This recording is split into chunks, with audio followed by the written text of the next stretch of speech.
watching. Come again.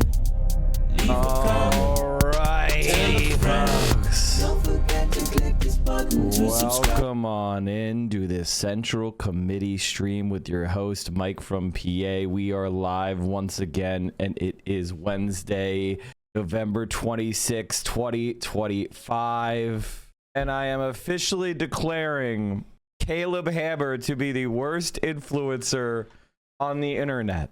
The most ice-cold take of all time. A pathetic fucking loser.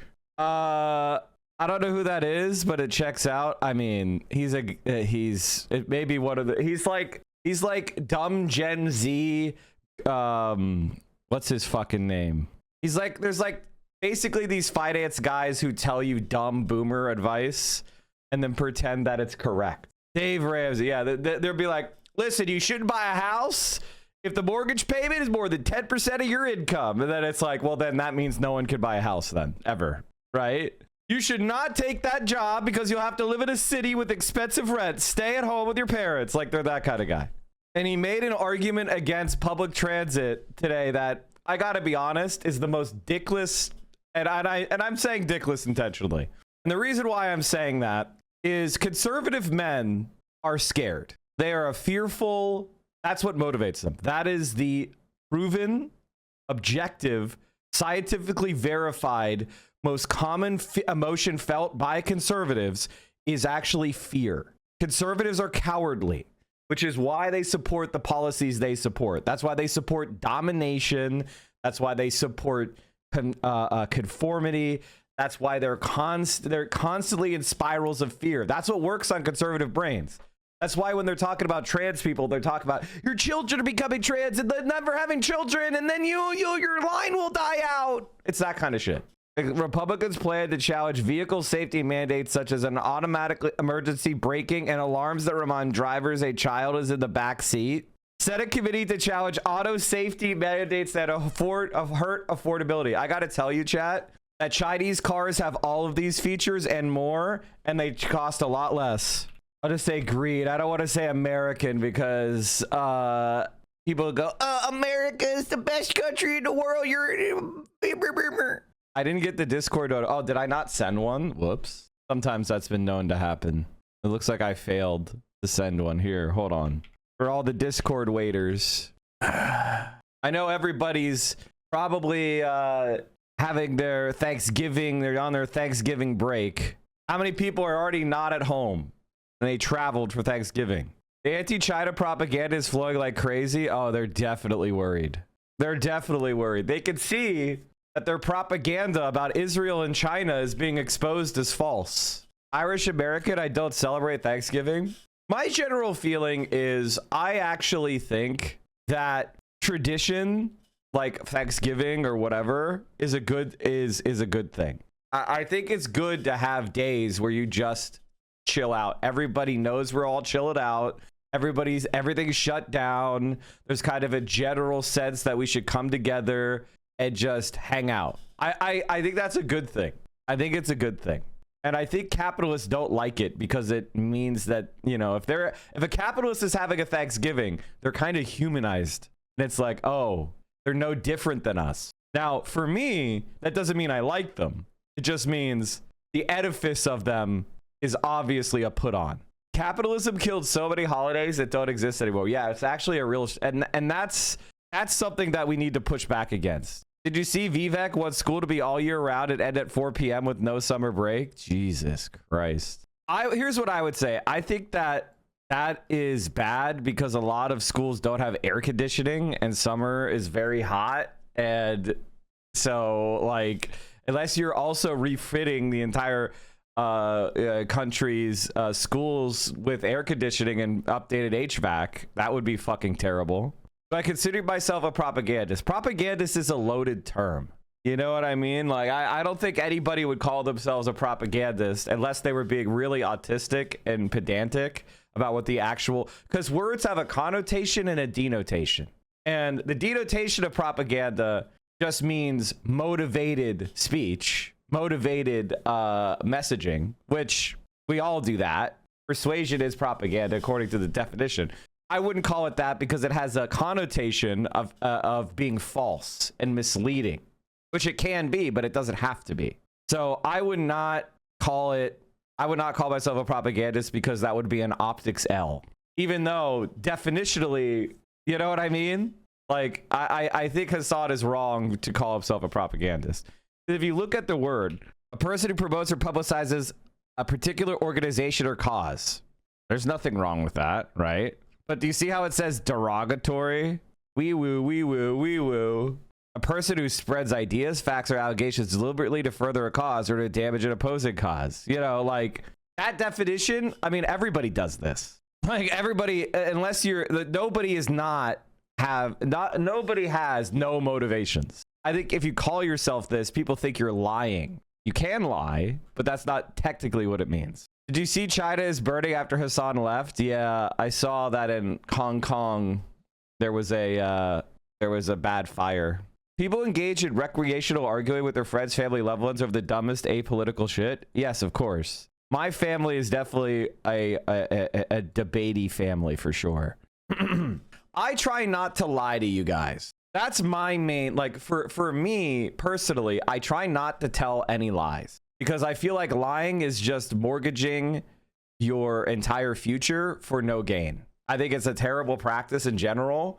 And I don't think that I need to. like point blank. I think all I have to do is get you guys to accept facts, and that's the whole battle. Can we glaze Vietnam more? They deserve more credit than they get for their socialist progress. I mean, I like Vietnam. I think Vietnam's doing great. I just think that, you know, they're just further behind China and they're a smaller country. So it's like they're doing great. They're following a model that's very similar to China's, and but they're just worse at it than China, and they're further behind. So why would you? I mean, it's not that I should have said worse because that's a bad word to use. I should have said they're just a little bit behind, like what China's doing, but they're doing great. I don't have a problem with them. Another huge Trump scandal. In July, the Defense Department agreed to take a $400 million stake in MP Materials, a mining company that struggled to turn profits amid tough price pressures from China.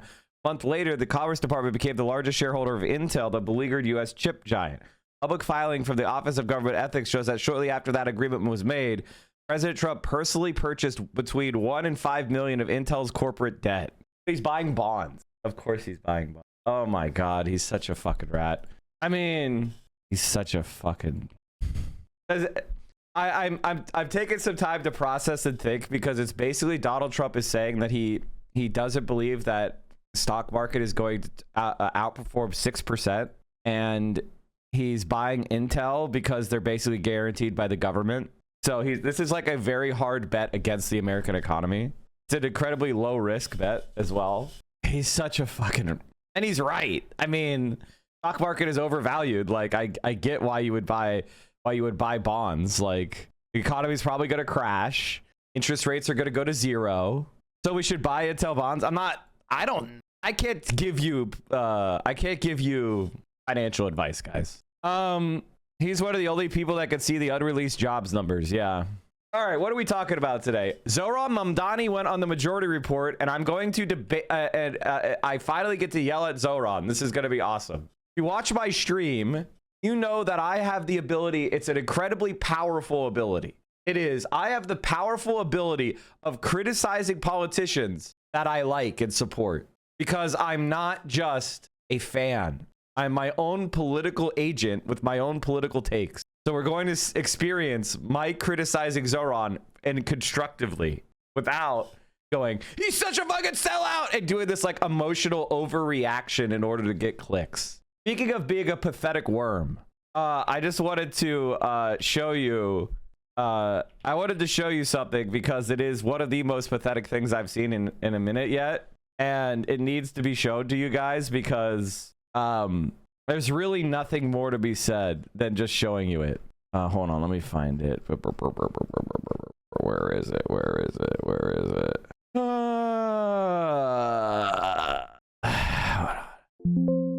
Hold on, it looks like I can't find it. Hold on.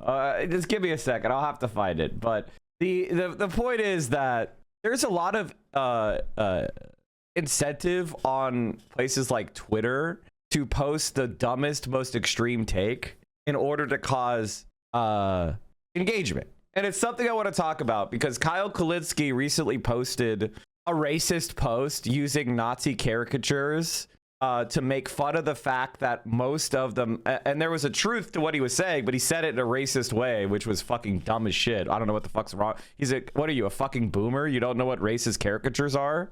Like, you're a fucking, like, what are you doing, you fucking idiot? But there's two parts. Kyle, you're a fucking moron. Why are you doing that? Stop, delete the posts. Delete the posts. If you didn't know they were racist caricatures, say, hey, I didn't know that, and I'm sorry. I was just making... That's fine. Do that, idiot. Okay? You went too far. It's fine. We all act like an idiot sometimes. The second thing that I would say is... it is funny that most of the MAGA influencers on Twitter are not American at all, and they're foreigners. And the reason why they're foreigners is because Twitter doesn't pay you enough to live on as a creator. It's a shit platform. But if you're living in like the global south and you pretend to be white Aryan man 4488 or whatever the fuck, 1488, sorry, you could make decent money baiting conservatives with racist content. And that's kind of funny. I'm sorry, that is a funny reality. But I think you're ruining something that could be a really good talking point by doing what Kyle did. Like, Kyle, what the fuck are you doing, man? Kyle is just a liberal. He was promoting Destiny last month. I called that out at the time. And I don't consider Kyle to be just a liberal. Here's the difference between me and a lot of other people.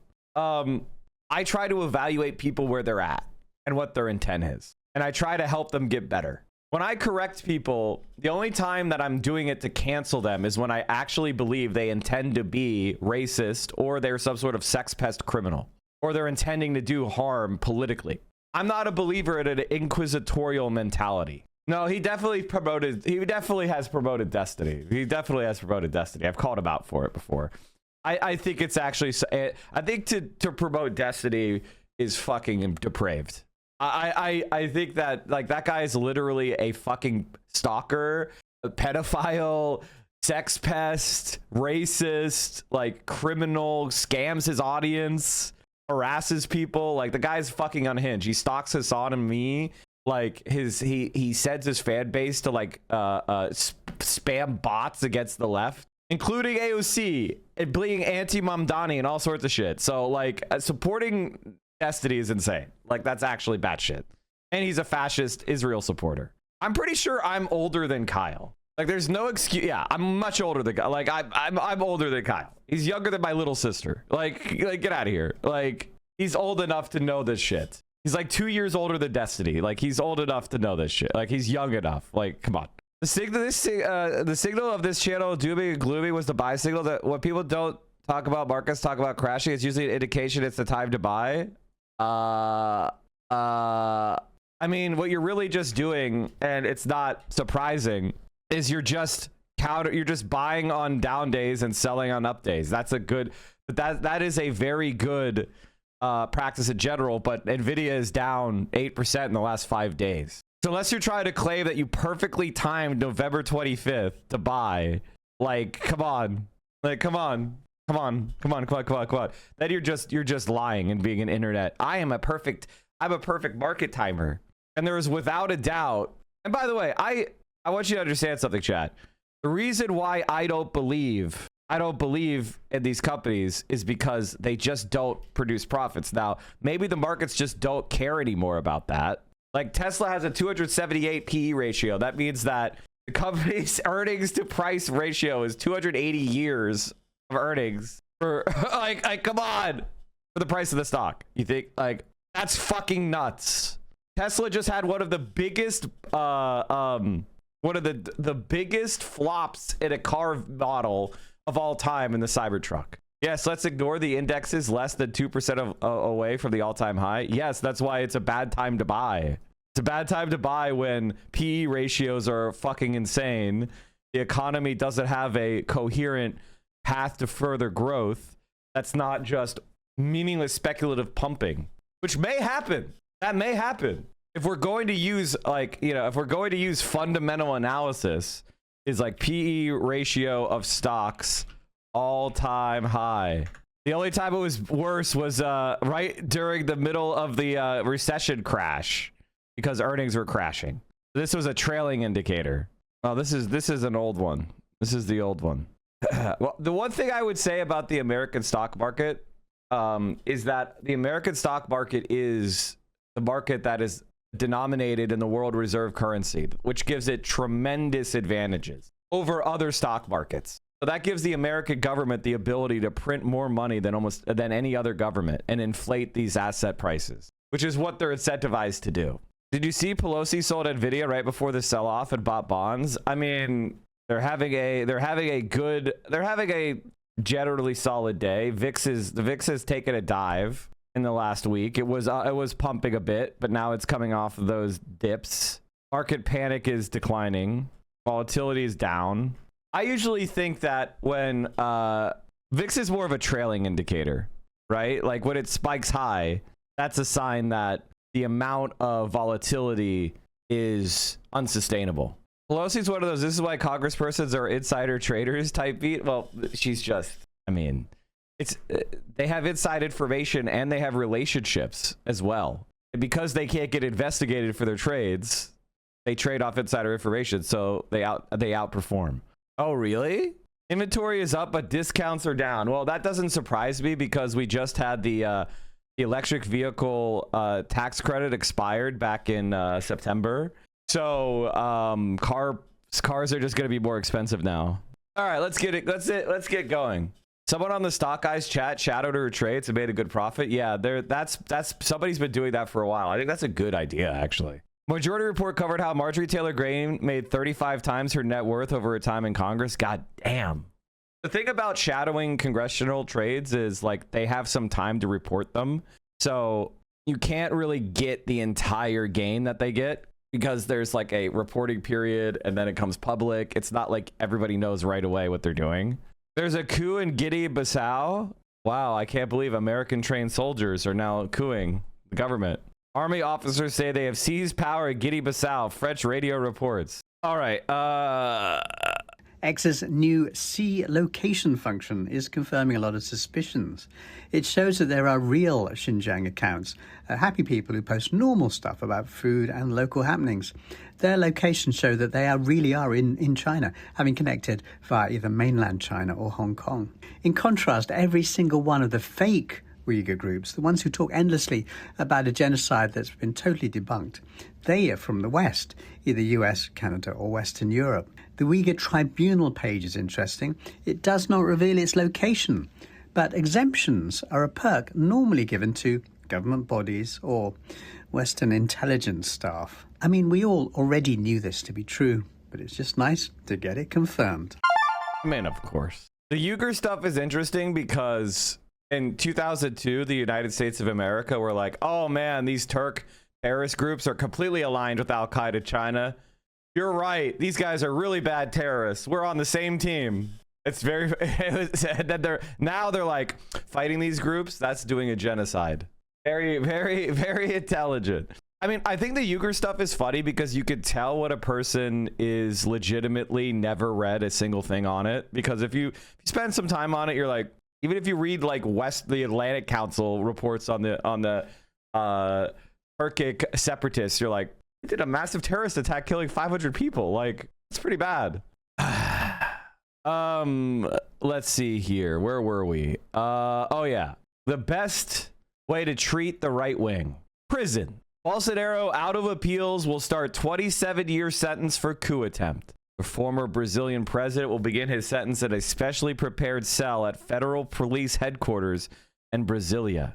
Former President Jair Bolsonaro has exhausted his appeals. The country's Supreme Court ruled Tuesday it will begin his 27-year sentence for plotting a military coup to stay in power after his 2022 election loss. In a final ruling issued Tuesday afternoon, the court upheld Bolsonaro's conviction for attempting a coup, attempting the violent abolition of the democratic rule of law, and other charges. Justice Alexandre ordered his sentence to commence an especially prepared cell at federal police headquarters in Brasilia. He's the first former president to be found guilty of attempting to subvert Latin America's largest democracy. Bolsonaro has been held in the designated state major room since Saturday when he was arrested after allegedly tampering with his ankle monitor in what authorities characterize as an attempt to avoid incarceration. His lawyers denied the allegation. The 70-year-old former Army officer who for the past decade has been the face of the Brazilian right was convicted in September of attempting a military coup in a plot the prosecutors say included plans to kill President Lula Ignacio Lula da Silva, the man who defeated him in the closest election in the country's history, and other officials. His campaign to stay in power culminated in his supporters storming the presidential palace, Congress, and Supreme Court buildings a week after the inauguration to demand that he be reinstated. Bolsonaro was convicted of attempting a coup, involvement in an armed criminal organization, attempting the violent abolition of the democratic rule of law, aggravated damage of the state's asset, and deterioration of listed heritage. Bolsonaro's prosecution sparked diplomatic and economic backlash from the Trump administration. Trump imposed sanctions on Brazil Moraes and other Supreme Court justices to pressure them to drop the charges against Bolsonaro. But since his conviction, Trump appears to have softened his approach. The administration recently exempted dozens of Brazilian foods, including major exports such as coffee and beef, from 40% tariffs. And Trump has stopped mentioning his ally publicly. Asked over the weekend about Bolsonaro's arrest, Trump said it was too bad. So sad. That's what happens when you're a loser. I like presidents who are not captured. Before he was taken into custody Saturday, Bolsonaro was under house arrest. Earlier that day, the Supreme Court was alerted that he had tampered with his ankle monitor. Moraes said the tampering it calls by Bolsonaro's son, Senator Flavio Bolsonaro, for a vigil outside his condominium were extremely serious indications of a possible escape attempt. In a video released by police, Bolsonaro admits he used a hot soldering iron on the monitor. I stuck a hot piece of metal on it out of curiosity, he said. During a hearing on Saturday, he said he had hallucinations and grown paranoid that the device contained a listening bug. Bro, it should contain a listening bug. You're fucking convicted of treason. It should contain a listening bug. You're convicted of treason. Not like suspected of it, convicted. I mean, not treason. Sorry. Attempting a military coup and doing damage to the state, etc. Technically not treason.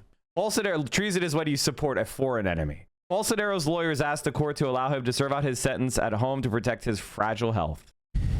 Você usou alguma coisa para queimar isso aqui? He very clearly wanted to destroy it, but he was too stupid. Ferro quente? Curiosidade.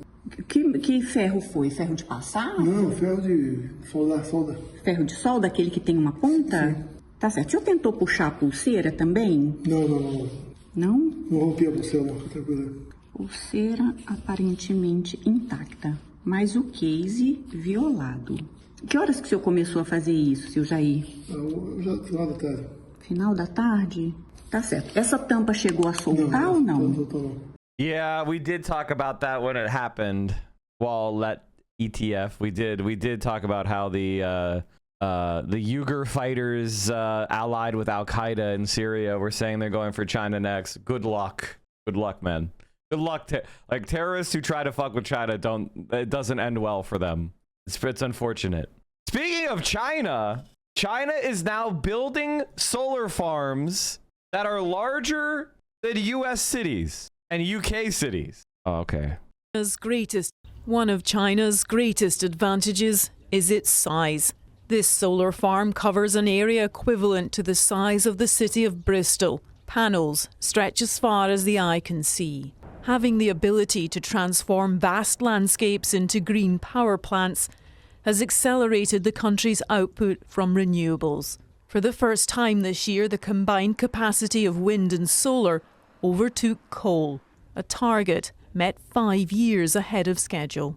China has become the first country in the world to install more than 1 million. Somebody said this was AI.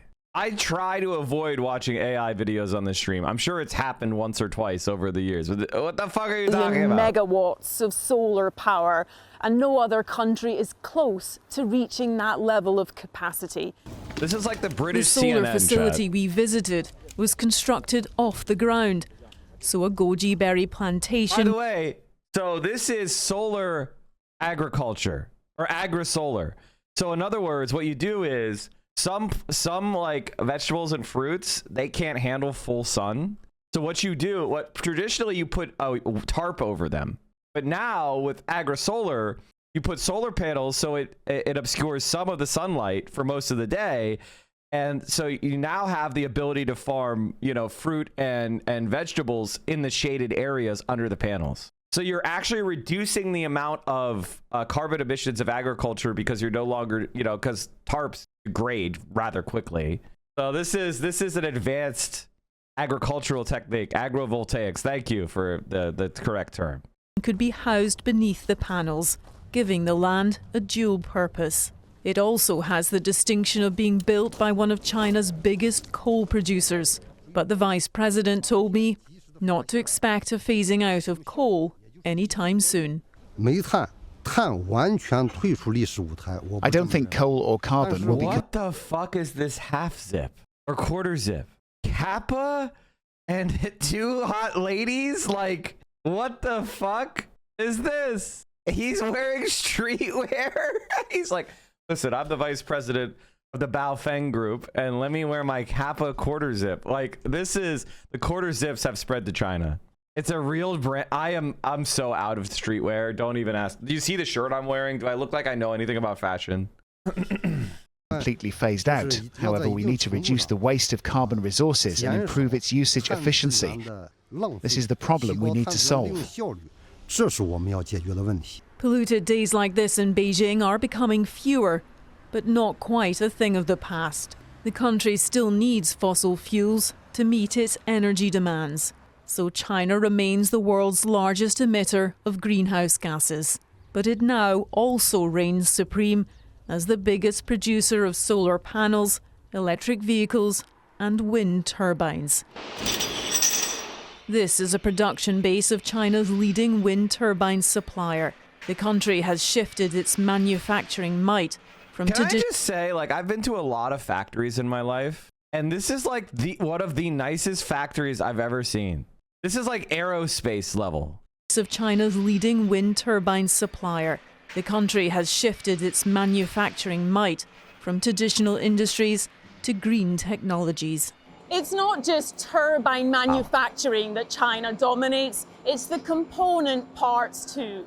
Everything from the gearboxes to the moldings in these massive machines comes from Chinese suppliers, as do the rare earths that make the magnets, which actually convert the mechanical energy into electricity.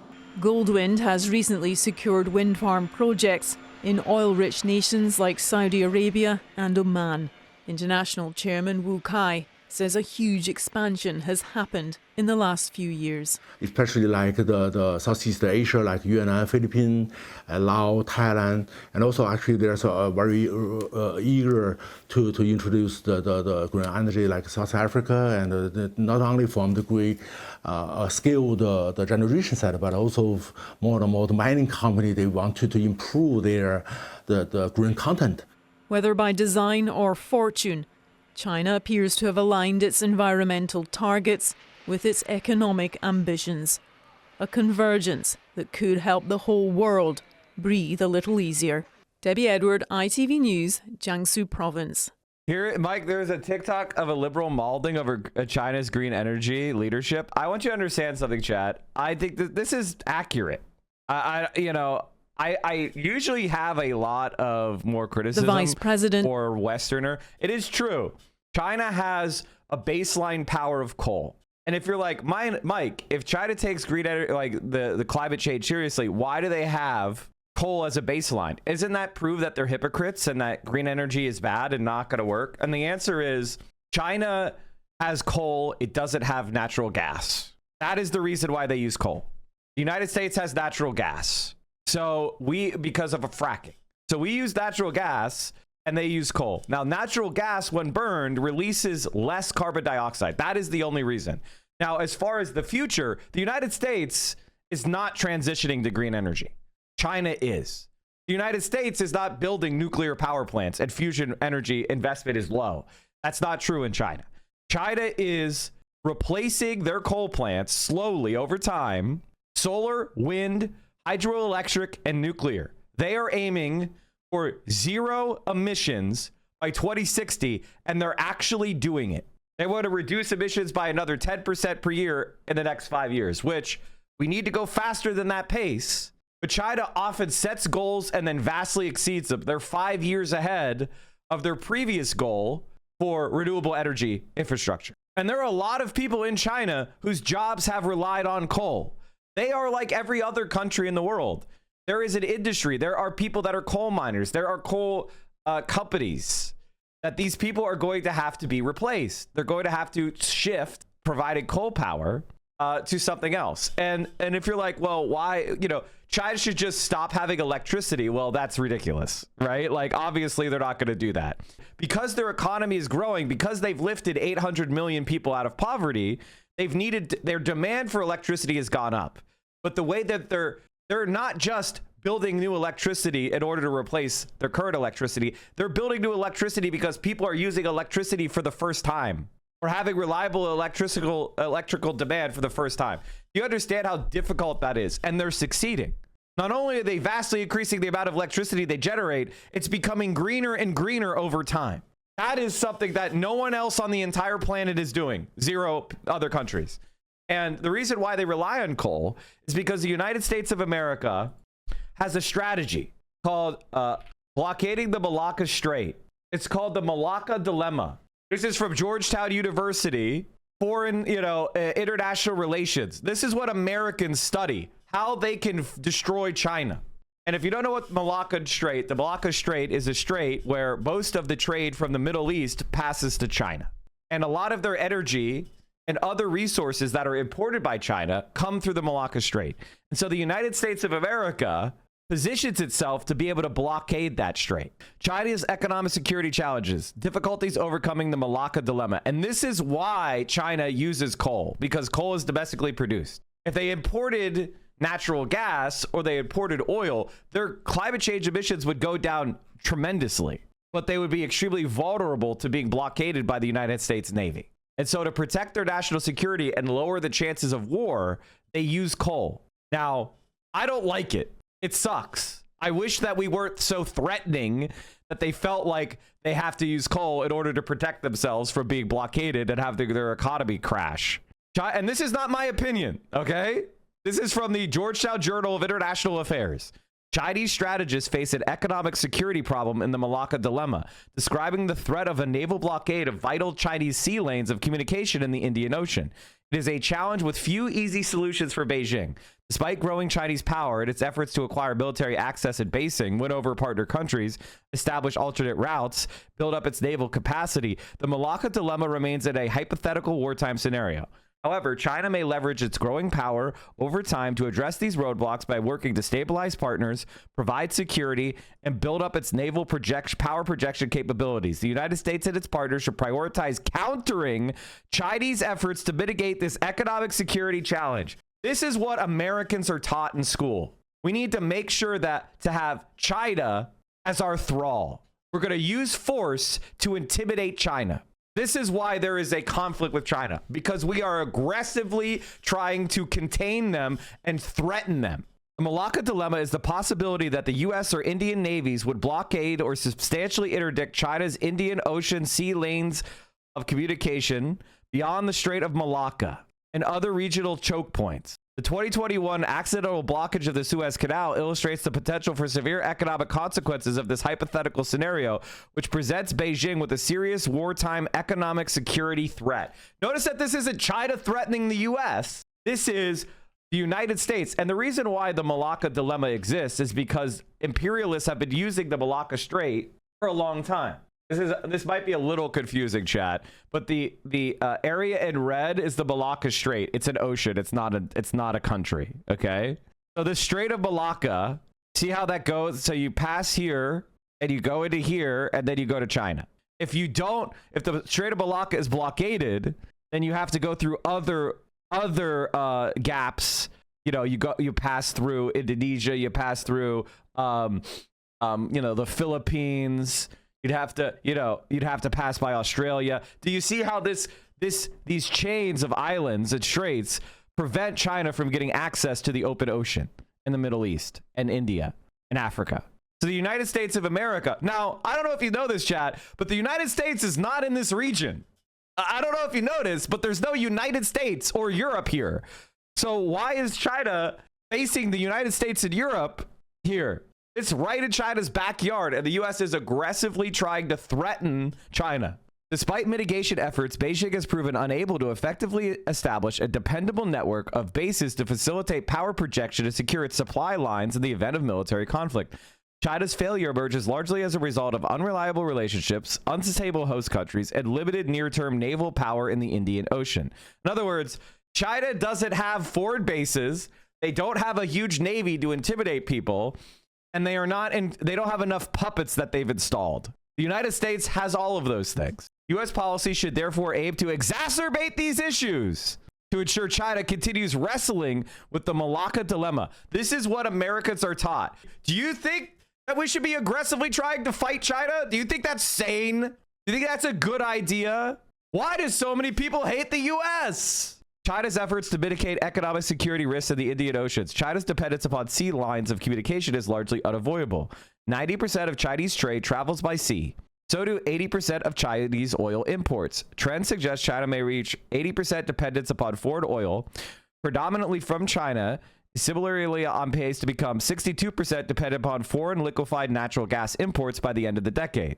As a key Chinese military education text states, at present and for a certain period in the future, the main route of China's maritime transport is from the South China Sea into the Indian Ocean and the Red Sea through the Strait of Malacca. China fears a blockade of these S-locks through the Indian Ocean in the event of a major war.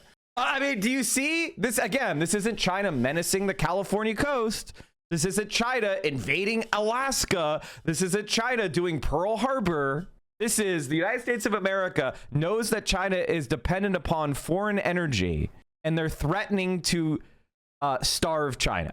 That's what they're doing.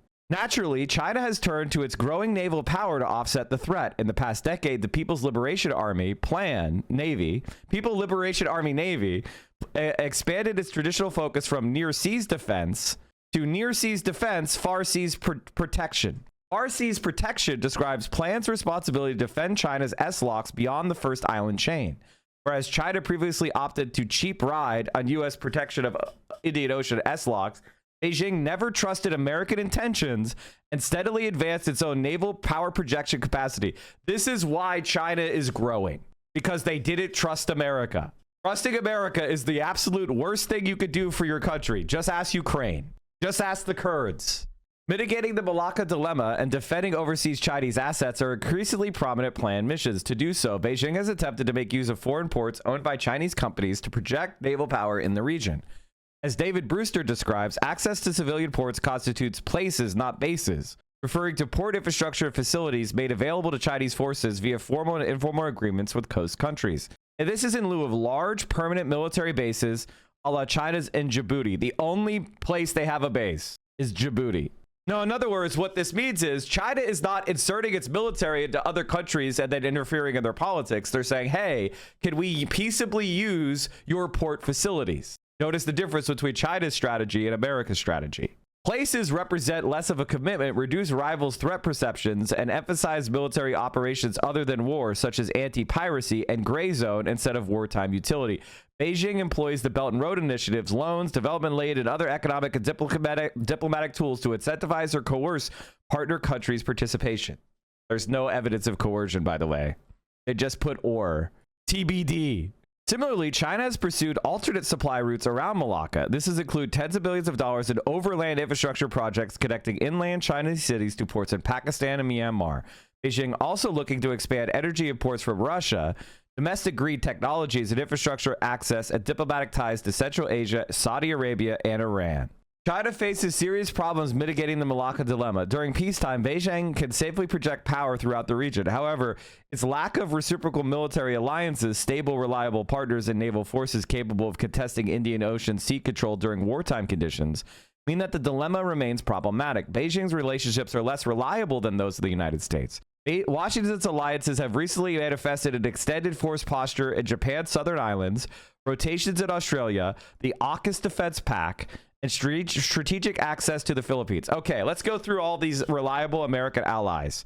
Country that we've puppeted and permanently occupy, Japan, and who the CIA has interfered to ensure that only one conservative political party has been in power in Japan for almost the entire post-war period. Australia, the United States of America, couped the government twice. AUKUS defense pact, that's just Australia and New Zealand. New Zealand's a tiny country. We dominate them. It's not that big of a deal. And strategic access to the Philippines, a country that the United States had as a colony where we forcibly exterminated Philippine resistance and independence movements until 1946. So this is basically, again, another U.S. colony and puppet. Wow. Amazing. Well, as long as you drop nukes on a country, coup their government, or colonize it, they can become stable allies for you to extend your aggressive wartime posture to another country's doorstep. These alliances are not unilateral impositions by Washington, but reciprocal relationships, guys. This is what we call propaganda. U.S. allies welcome American security provision. As long as you kill everybody who doesn't welcome it, you're good. On the other hand, China has no regional military allies, instead of favoring formal and informal partnerships with minimal security provision beyond security forces training, such as its all-weather partner Pakistan, are closer than others, but not on the level likely to necessary to abandon neutrality during wartime and risk belligerency. Hey, Australians and New Zealanders and Japanese chatters, are you ready to, and Philippine chatters, are you ready to be at a war with China for America? Are you guys ready? America thinks you are. Americans think you are. We think you're ready to fight a war with us for China, against China. AUKUS is UK. I'm pretty sure AUKUS includes, it includes New Zealand, didn't it? I guess not. I thought they had a New Zealand, New Zealand. You're right. You're right, chatter. It's ANZUS. It's this one. This is the one I was thinking of. The ANZUS. The ANZUS, the Australia, New Zealand, and United States Security Treaty, is a collective security agreement between Australia, New Zealand, and the United States that was signed in 1951, from which New Zealand has been partially suspended since 1986. I think you guys refused to allow nuclear weapons armed ships into your ports in New Zealand, so you got in trouble.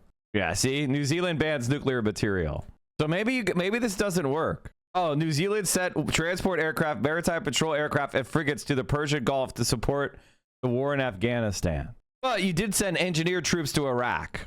On the topic, one topic that became prominent in the 2000s was the implications in the case of a hypothetical attack by the People's Republic of China against Taiwan, which would likely receive American support. While Australia has strong cultural and economic ties with the United States, it has also increasingly important trade relationships with mainland China. In August 2004, Foreign Minister Alexander Downer implied that the treaty would not likely apply in that situation, but he was quickly corrected by Prime Minister John Howard, who was a conservative, chat. So conservatives in Australia, aka, please puppet us, America. Okay, so the New Zealanders probably would never fight a war with China because they seem like they know what they're talking about. Okay, although avoiding alliance commitments grants China maneuverability and minimizes entanglements, it limits the depth of its relationships. Despite advancing power projection capabilities and demonstrated ability to evacuate at-risk Chinese citizens, Beijing is not yet willing to intervene militarily on behalf of partners or form mutual military alliances. How dare China? China should be interfering in more countries and fighting more wars, those pussies. That's what they're saying. China's reluctance to expose itself to undue risk supporting Russia's invasion of Ukraine until recently, as well as its backseat approach during the 2022 protests in Kazakhstan. Moreover, its pragmatic pursuit of its own national interests, regardless of partner stability, can backfire. In other words, they're like, China's such a cuck. They don't do coups all the time. They're not invading countries to prop up their puppets, those cucks. They're not doing imperialism like we are, those cucks. That means that we can fight them right at their own country. Further undermining its partnerships, Beijing's predatory loans and investments have spurred anti-China sentiment and economic instability. This is not true at all. This is just literal CIA propaganda. There is no China debt trap. Bloomberg. Here's centrist the myth of the Chinese debt trap in Africa. Oh, I guess it's not real. Oh, there is no Chinese death trap. The Atlantic. Oh, okay. Well, it looks like that propaganda failed. Whoops. Caleb Hammer responded to your tweet saying he's a centrist. Oh, he did? What a pussy. What a pussy. I'm a centrist, aka I'm a conservative, but I'm too much of a pussy to say it. Beijing hands-off approach extends to protecting important Chinese assets. Despite the geostrategic importance of its China-Myanmar economic corridor infrastructure route and port of Kiao PQ in the Indian Ocean S-locks, Beijing is hedging on Myanmar's civil war. China wants stability to establish an overland route by bypassing the Malacca Strait, but it has avoided risk, commitment, and responsibility that may not be enough to achieve its aims. In other words, they're saying, man, China should intervene in Myanmar's civil war to prop up its puppets. That's American imperialism logic right there, chat. China generally avoids security provision to partner countries, aka occupying countries and forcing their governments to align with China. The US thinks this is bad. You see how evil the United States is, like honest in foreign policy? Do you see how evil our foreign policy thinkers are? They think not doing imperialism, respecting other people's sovereignty, not inserting your fucking military in to support your own objectives is weakness. And ladies and gentlemen, confusing principle and honor as weakness is why the United States will get fucking owned if we fight a war with China. Although PLL deployments to defend Chinese assets in Pakistan are within the realm of possibility, Beijing prefers that partners improve their own security. In Taliban-ruled Afghanistan, China engages the ruling regime with economic tools to minimize security risks to its assets instead of attempting to provide security. China's preference for avoiding entangling military alliances and security provision imposes a low ceiling on the utility of its security relationships abroad. You know who else said don't do entangling military alliances abroad? George Washington. So the United States of America is so clearly an evil empire. God, it's so fucking pathetic. Ugh. Without guarantees of Chinese protection or security benefits, why would Pakistan risk American wrath by allowing PLAN vessels to operate out of Gwadar port during wartime?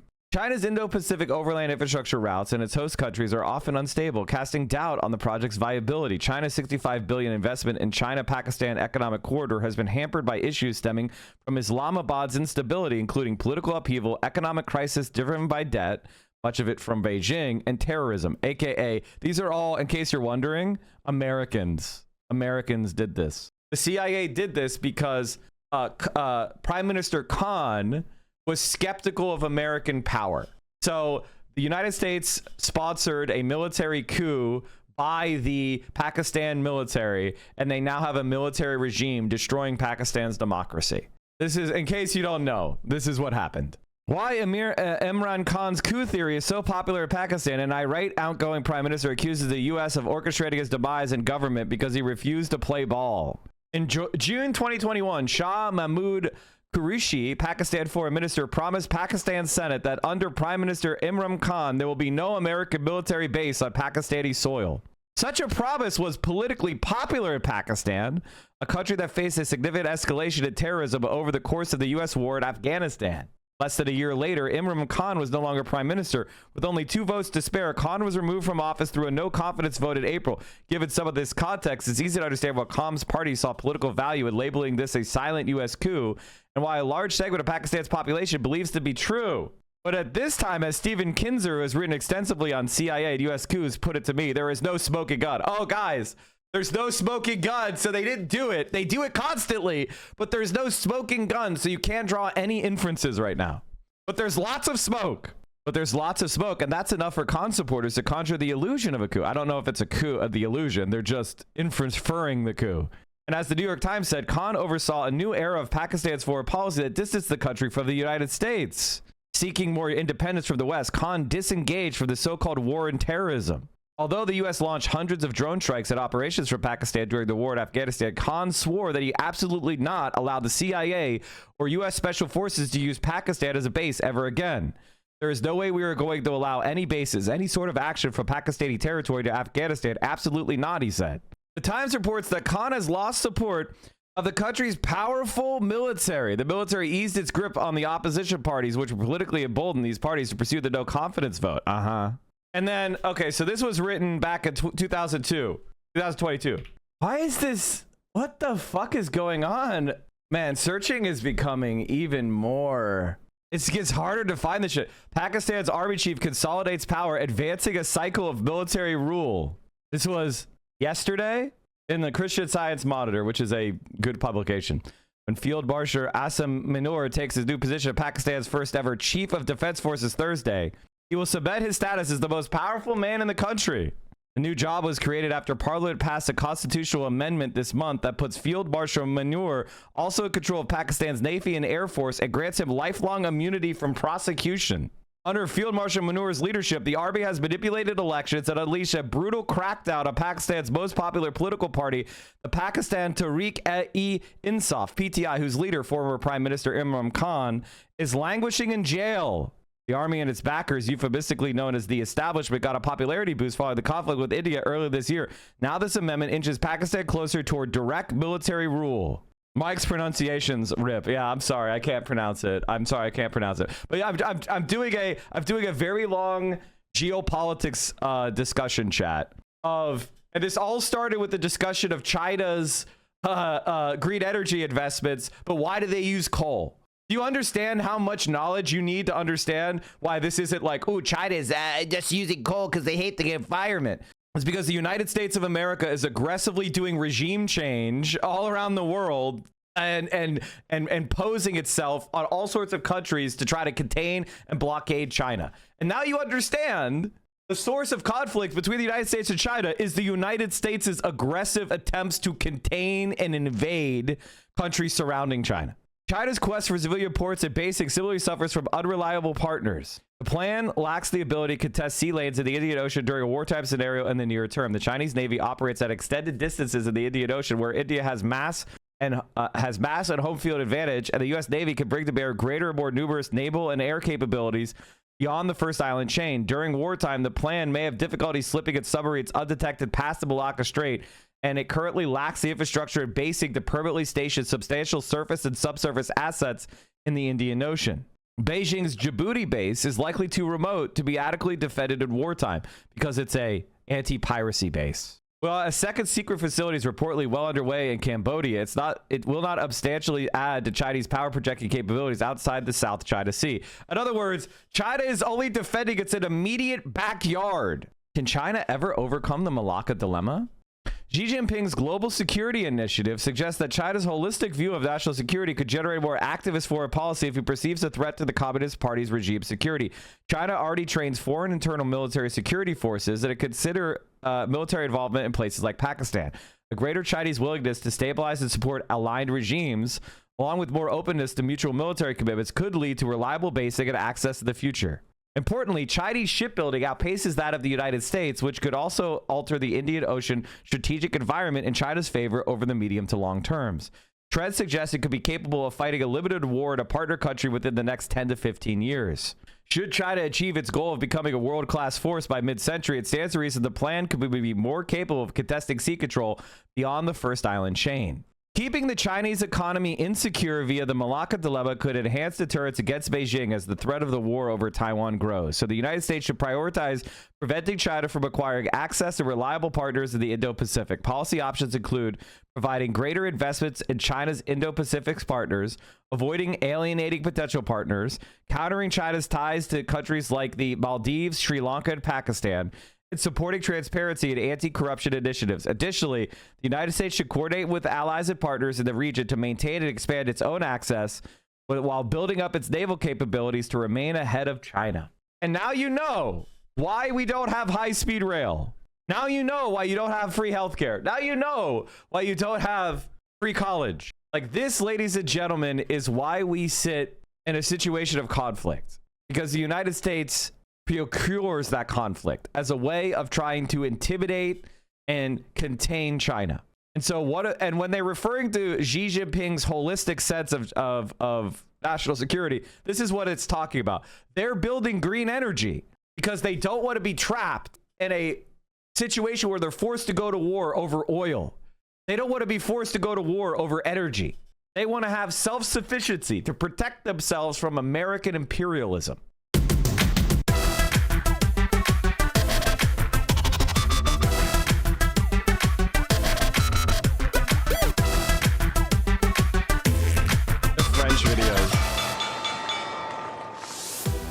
Hello and welcome to People and Profit. I'm Charles Pellegrin. This week we take the pulse on the world's efforts to kick its addiction to carbon, and especially focus on the fast-paced growth of renewable energy, notably in China. For the first time this year, solar and wind farms have generated more electricity than coal plants.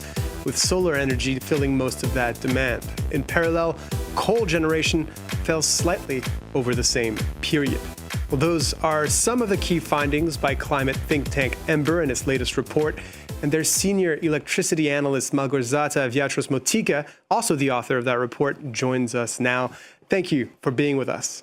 Hi, thank you for having me. So this really feels like an important milestone. Is it actually? How do you interpret your own findings in that report? So it is a historic moment because for the first time ever, we have renewable sources overtaking coal in global electricity generation mix. This is important. Chat, guess why that is? Why are renewables now overtaking coal? There's a one-word answer for this. Based on everything I've been saying this morning, exactly. China. Because we know that we can meet our growing energy demands with clean sources. We all want clean environment, healthy environment for us and future generations. So this is good, positive news. China and India largely responsible for this surge. Let's focus on China a little bit. What's driven this? Is it top-down policy making? Is it private sector led? China provided over half of global growth in solar and over 80% of global growth in wind generation. Clear leader. Multiple factors affect this. So policy and very strategic investment, not only in solar, wind, but into grids, batteries, electric vehicles, and so on. And what about the private sector's role in that compared to the policy making?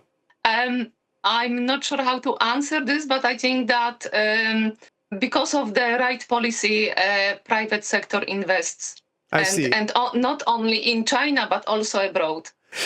So meanwhile, China announced its updated climate goals recently, as it does every 5 years since the Paris Climate Accord.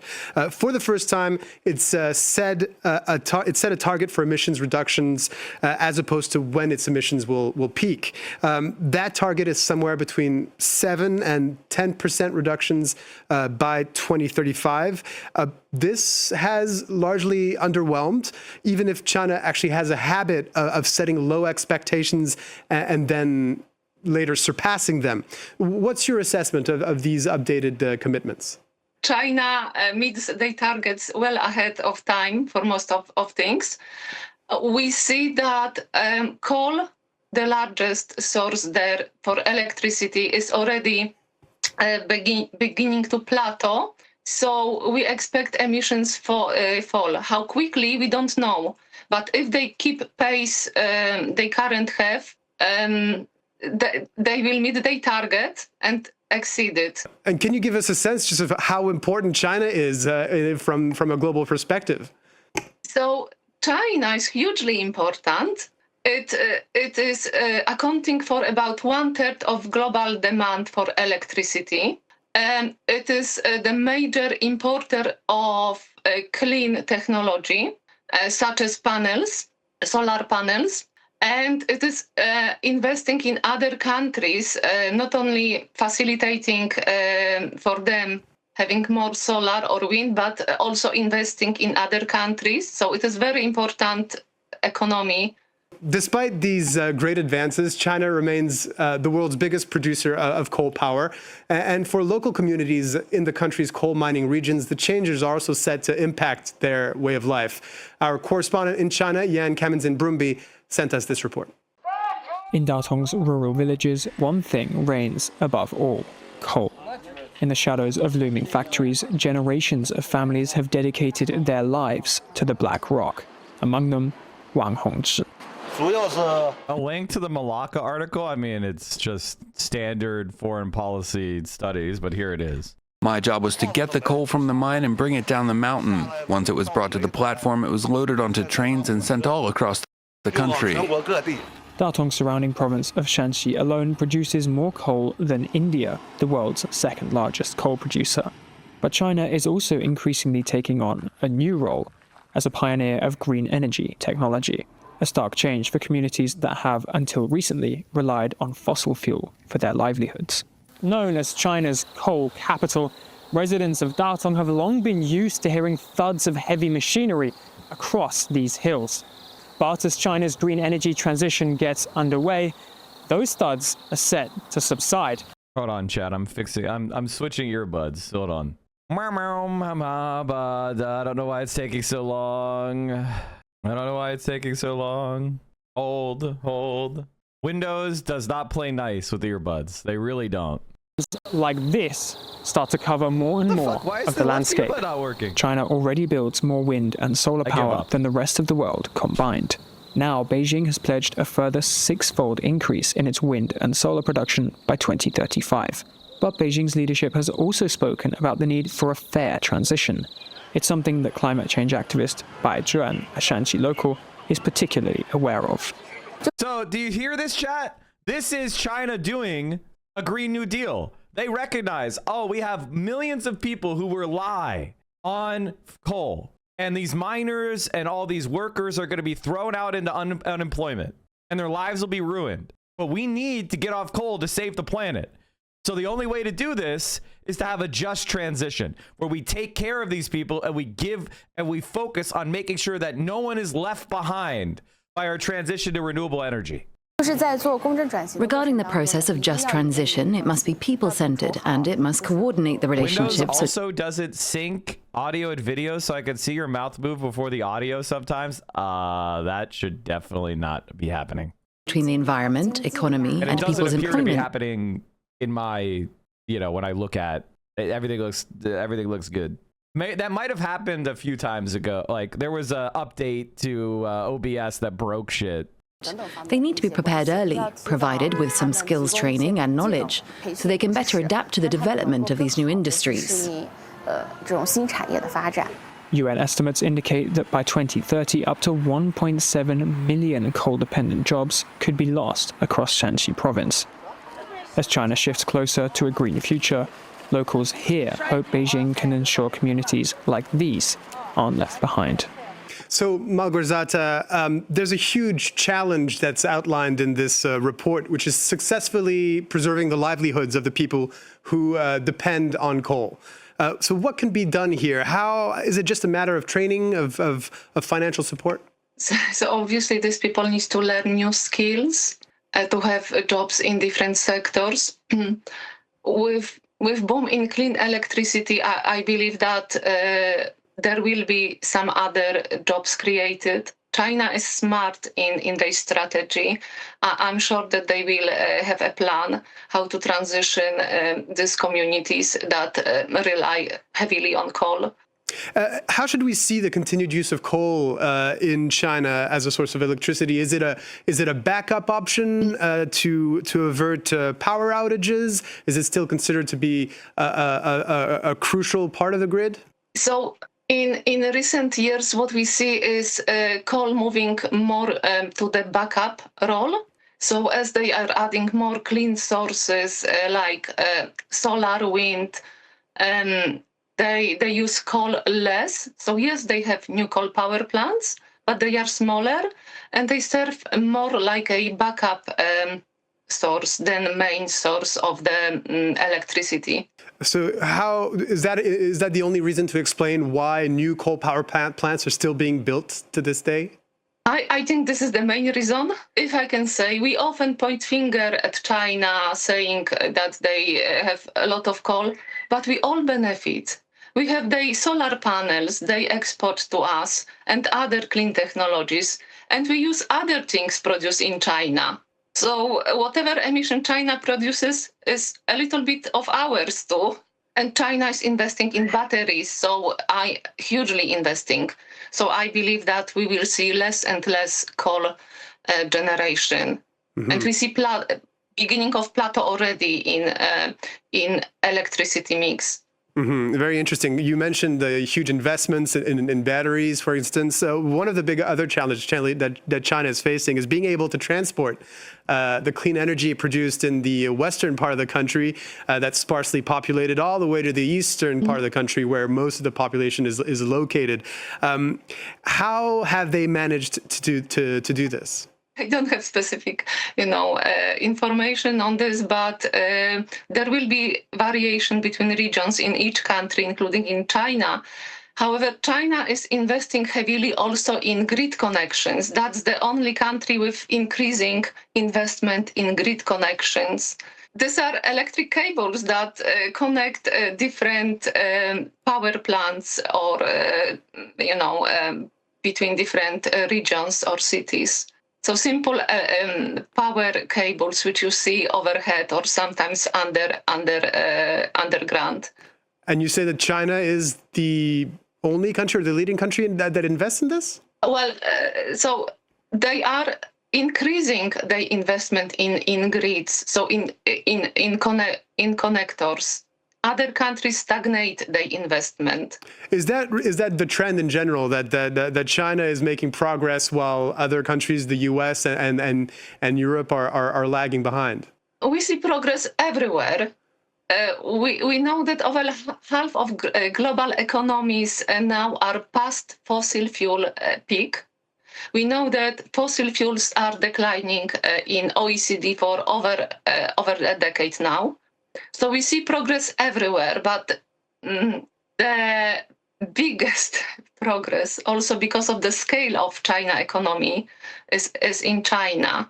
But progress is everywhere. There is no stopping of this progress, including in the United States under Donald Trump, with his expressed disdain for renewable energy. So, actually, in the USA, solar did quite well around the global average growth, but demand was quite strong. And what happened was that gas was expensive at the beginning of the year, so they brought more coal. I'm not saying it is the right thing. I'm saying that was done. And usually you need some time to see policy impact on the sector. Transition will continue. You have some states that are cleaner than others. Malgorzata Wiatrowska, you are senior electricity analyst at think tank Ember. Thank you so much for sharing your insights with us. Thank you. Well, that's it for this week. As usual, you can watch all of our previous episodes on the People and Profit. There you go, chat. All right. Wow. This dude sucks at conducting interviews. Yeah, he really does. All right. Now it's time for us to move on. What a day. And let's talk about one of the funniest stories that I've seen is that TikTok added a feature where you could see where an account was created. And it turns out a lot of these right-wing accounts are actually not American. Ian Miles Chong is a global phenomenon. Did I say TikTok? I meant Twitter. Sorry, Twitter. Who's to say that any of this stuff is real or what they say they are? That just feels to me like game over, It's a really dark situation.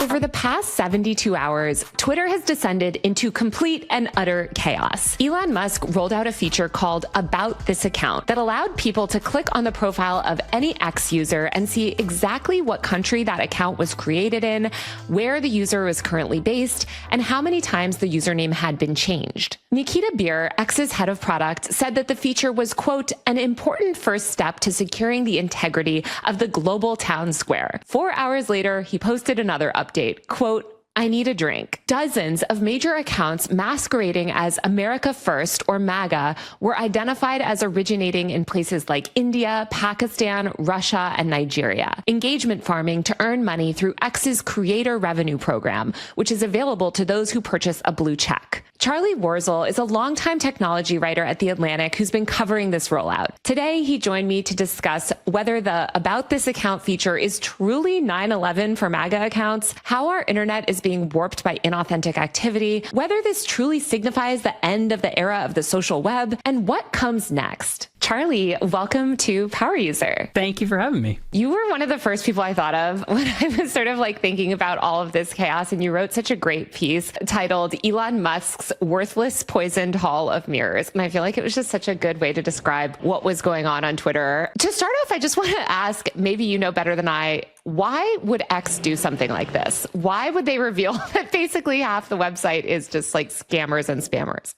I honestly have no idea. We think we all remember when Musk bought Twitter in late 2022 that there was a real obsession of his, whether it was real or not, of getting rid of bots, right? Of getting rid of spam, that the entire website of old Twitter was just like riddled with fake accounts and all kinds of, BS. Hilariously, that version of Twitter also had like a working verification system where people were actually the people who they said they were, as long as they had the blue check marks.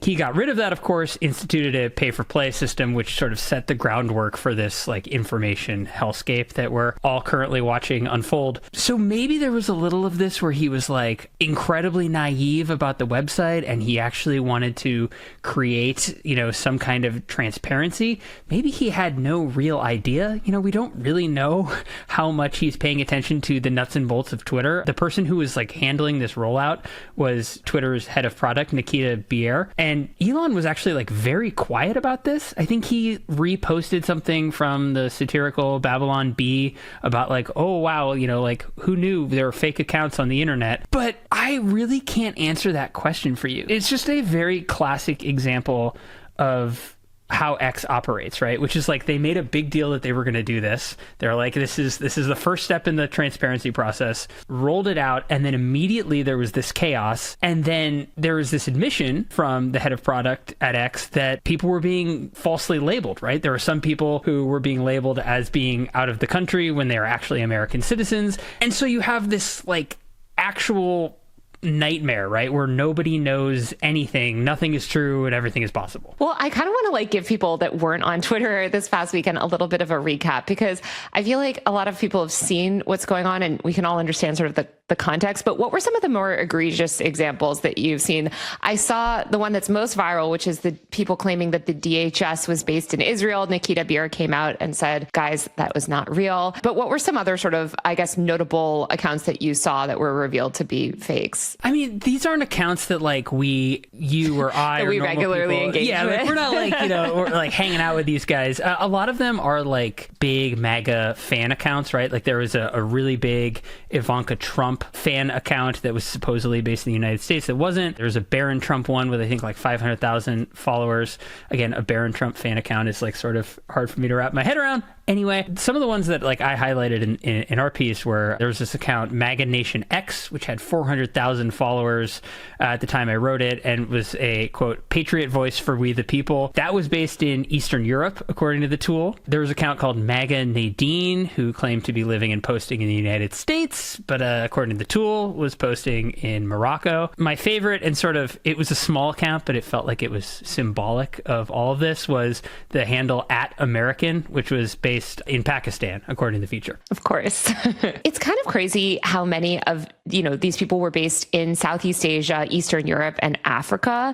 It seemed like there was somebody did some tweet, and I don't know how they were sort of calculating this, but they were sort of saying that the majority of the Elon Musk fan accounts were based in Africa, and just how skewed to the right politically it was. Like, I think it just revealed there's a couple of reasons why. One, the platforms intentionally boost right-wing content. It doesn't matter how politically unpopular it is intentionally boosted by the algorithm, and you are intentionally downrated, especially if you talk about Palestine and Gaza. That is a fucking fact. It's not even suspicion. So if you're never talking about Gaza, the algorithm fucking loves it.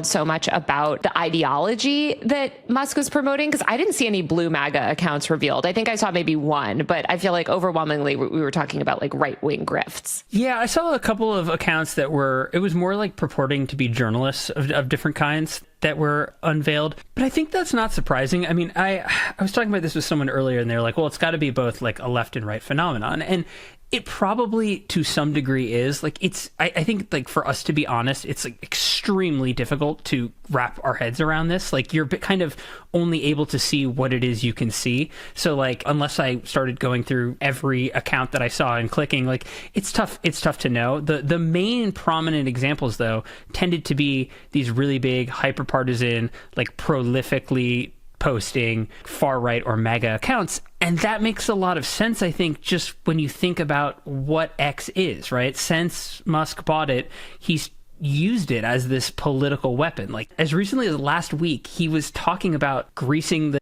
Bro, I don't think the guy from Morocco is right-wing. He's doing it for the Twitter money. I'm going to say something that's going to blow everybody's mind. I don't give a shit why you're spreading right-wing propaganda. You're spreading right-wing propaganda, and that makes you right-wing. If you're willing to do it for money, that doesn't absolve you. That's actually even worse. It's worse if you don't believe something and you spread it for money than if you legitimately believe something and are wrong. Okay? Doing shit for money that you know is wrong is called selling out. That's bad. Like, do you understand? Like, if you go, oh, I had to cross that picket line so that I could have money. You're a piece of shit. You're a scumbag. That's not an excuse. That's actually a reason why we hate you. You're willing to sell out other people to pay for your own shit. That makes you a piece of shit. That's not an excuse. In fact, that's very condemnable. That's why we hate you.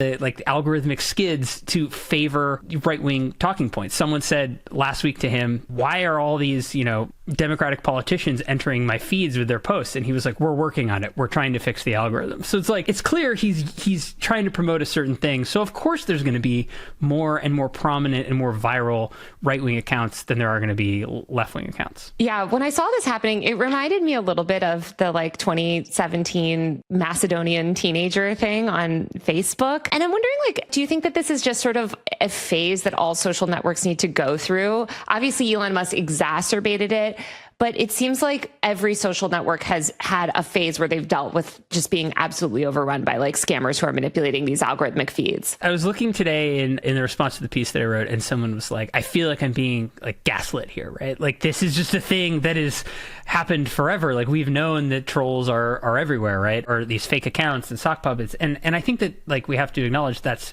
true. The Macedonian teens, the Russian IRA, accounts, all kinds of foreign influence operations. It's not a novel thing to say that people aren't who they say they are or aren't posting from where they say they are on the internet and on any social network. But there is something novel about this because Musk has a great ability, whether he wants to or not, of just creating witch hunts, right? It's just sort of what he exists to do. And this tool just did that, right? It set people off, and it created this arms race of pointing at other accounts to score political points. I put this in the piece, but I feel like it's worth highlighting that there was this account that is this Islamophobic pro-Israel account with a check mark that was just constantly posting really aggressively racist, awful stuff, and over the weekend was calling for Mamdani's deportation. Turns out that account was based in South Asia, right? So I go and I'm looking through this person's account or whatever, this figure's account, and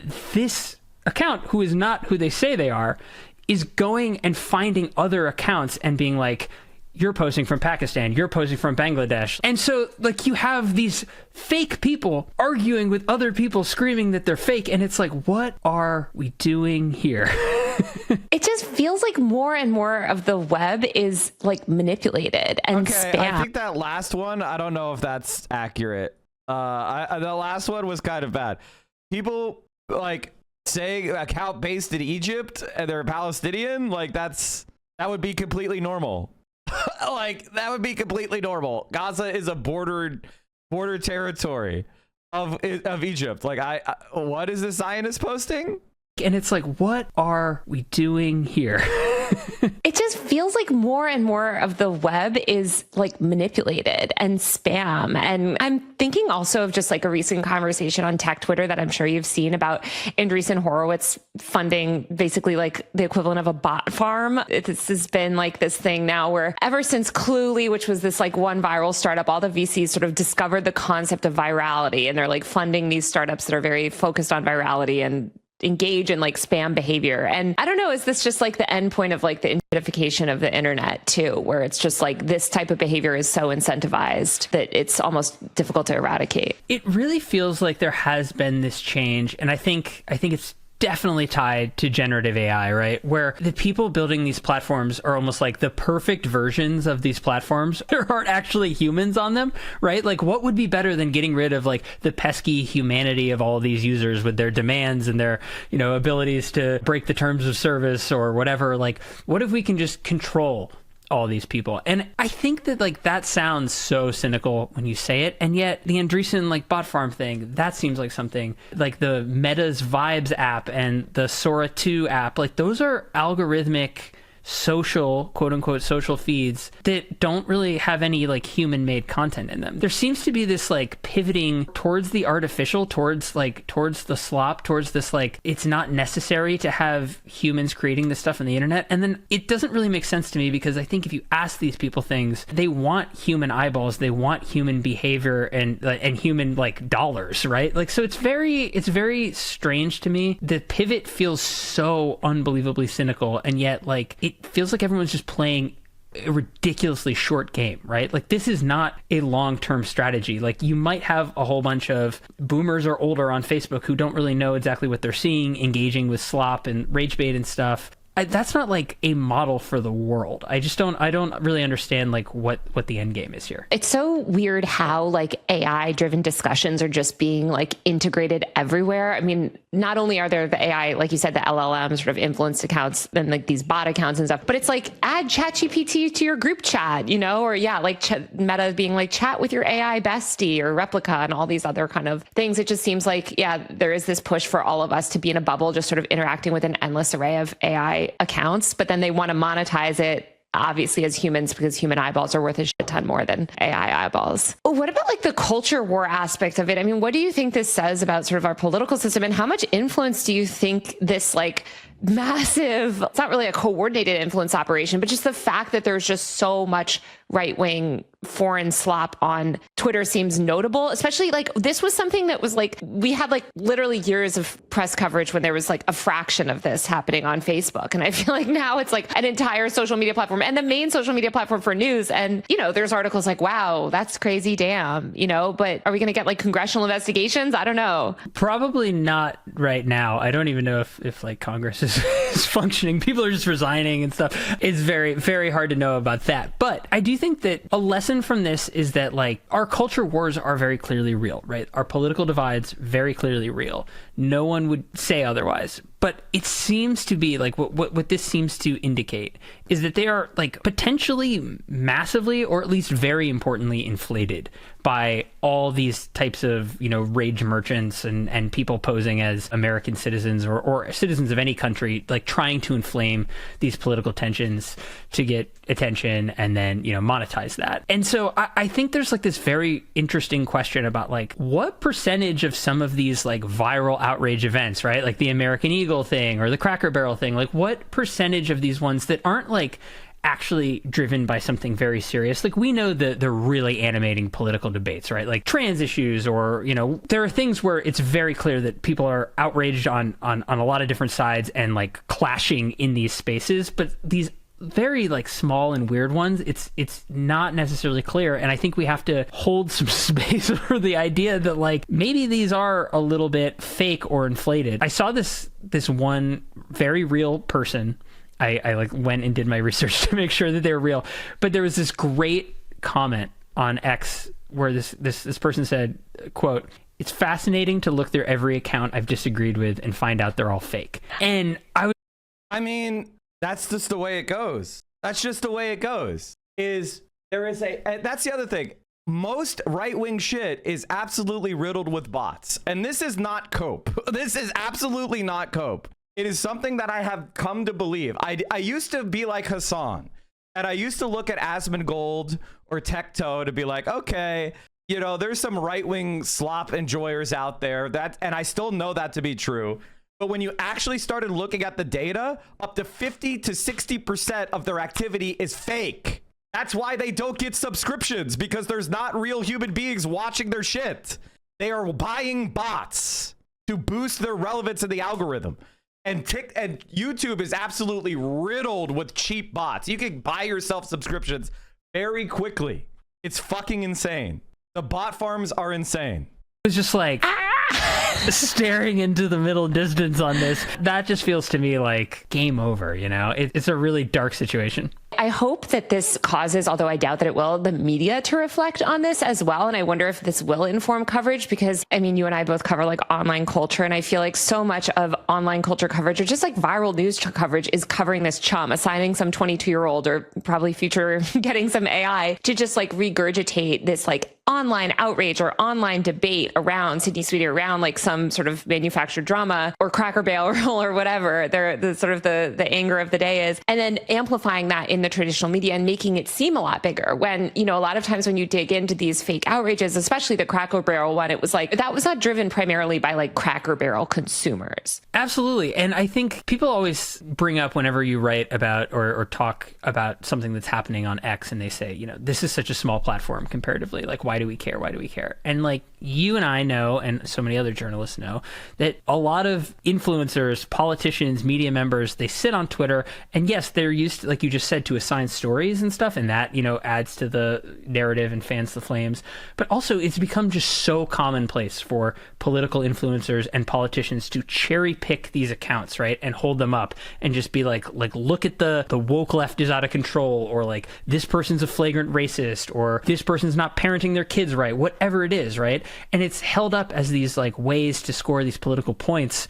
And I think it's a really great thing for us all to like take a beat and see this and go like, who's to say that any of this stuff is real or what they say they are? I also just wonder too, like what the long-term effects of having this feature on will be. I mean, Meta has had this on for a while on Instagram, and I don't really see a lot of people checking the Instagram like about this account type thing before resharing a bunch of like rage bait or misinformation or whatever. So I wonder, I mean, obviously this past weekend was super viral and there's all these conversations about it, but I don't know. I mean, like Ian Miles Chung, we know that he doesn't live in America. Like there's all these bad actors, like we know that they're not American, and yet they still have this huge voice because they're amplified in the right-wing media or they're just sort of given credence. I feel like this could just sort of like go nowhere too in a week. Yeah, it'll definitely fade. I mean, I think everything does nowadays. Like I'm trying more nowadays to think a little bit like long-term on all these things. And it does feel like when you create these like information war zones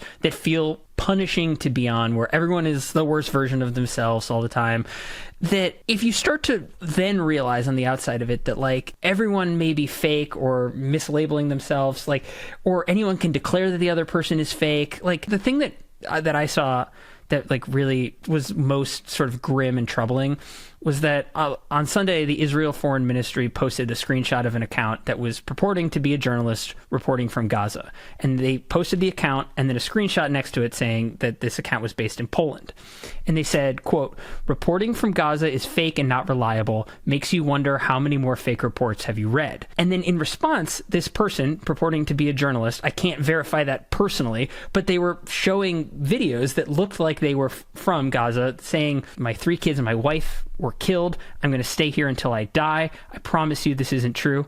Like when you think about the muddying of information in a conflict and in a situation that is so dire, like that to me is like, it's showing that these platforms, to get back to like the broader point, they're not just like bad sometimes, like it's like fundamentally poisonous to society, right? Like you are blurring the lines between truth and fiction and letting people, you know, cast aspersions on reality when it's useful to them, including foreign governments potentially. And it's like these little cracks keep building up. Like I don't know how much longer people want to participate in these spaces. I feel the same way too, Charlie. But at the same time, did notice, and maybe it's also just today, there's also talk of Congress reviving the Kids Online Safety Act, which anybody that listens to my podcast know I hate. I'm so against it. But there's all these people that are like, this is why we need real identity. Like, this is why you need to start scanning your face before you log on the internet. This is the only way. And we've seen this big push, especially, I think there's 11 states right now that have identity verification laws up for consideration. It terrifies me because that, of course, ultimately just leads to more surveillance, more expansion. And we've seen these platforms like Meta, Google and Meta roll this out, and it doesn't make anyone safer. It just allows them to harvest and then monetize even more data, including biometric data. So I don't know. I'm nervous that a lot of this will be used because I feel like it's happening right as we're seeing this campaign for sort of mass censorship and surveillance. And I'm curious kind of how you think those things intersect. It seems right now that this issue is just being weaponized. Like this small little about this account feature is being weaponized by everyone who can for whatever purposes they want to, right? It seems likely that if that fight is going to happen, sure, that this could be like a place where it is weaponized. I'm trying to think a little past like the paradigm of like, how do we work with these platforms? How do we fix them? And you cover this better than anyone.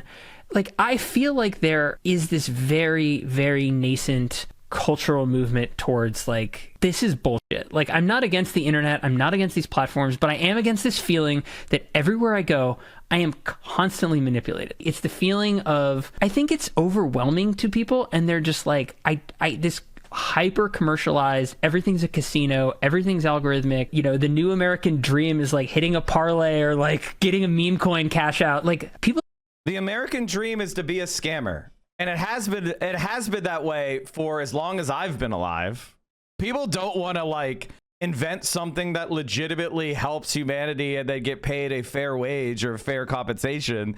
They imagine doing a crypto trade, or as he said, buying stock options, or holding on to like 4 apartments and living in it and having your tenants pay your rent.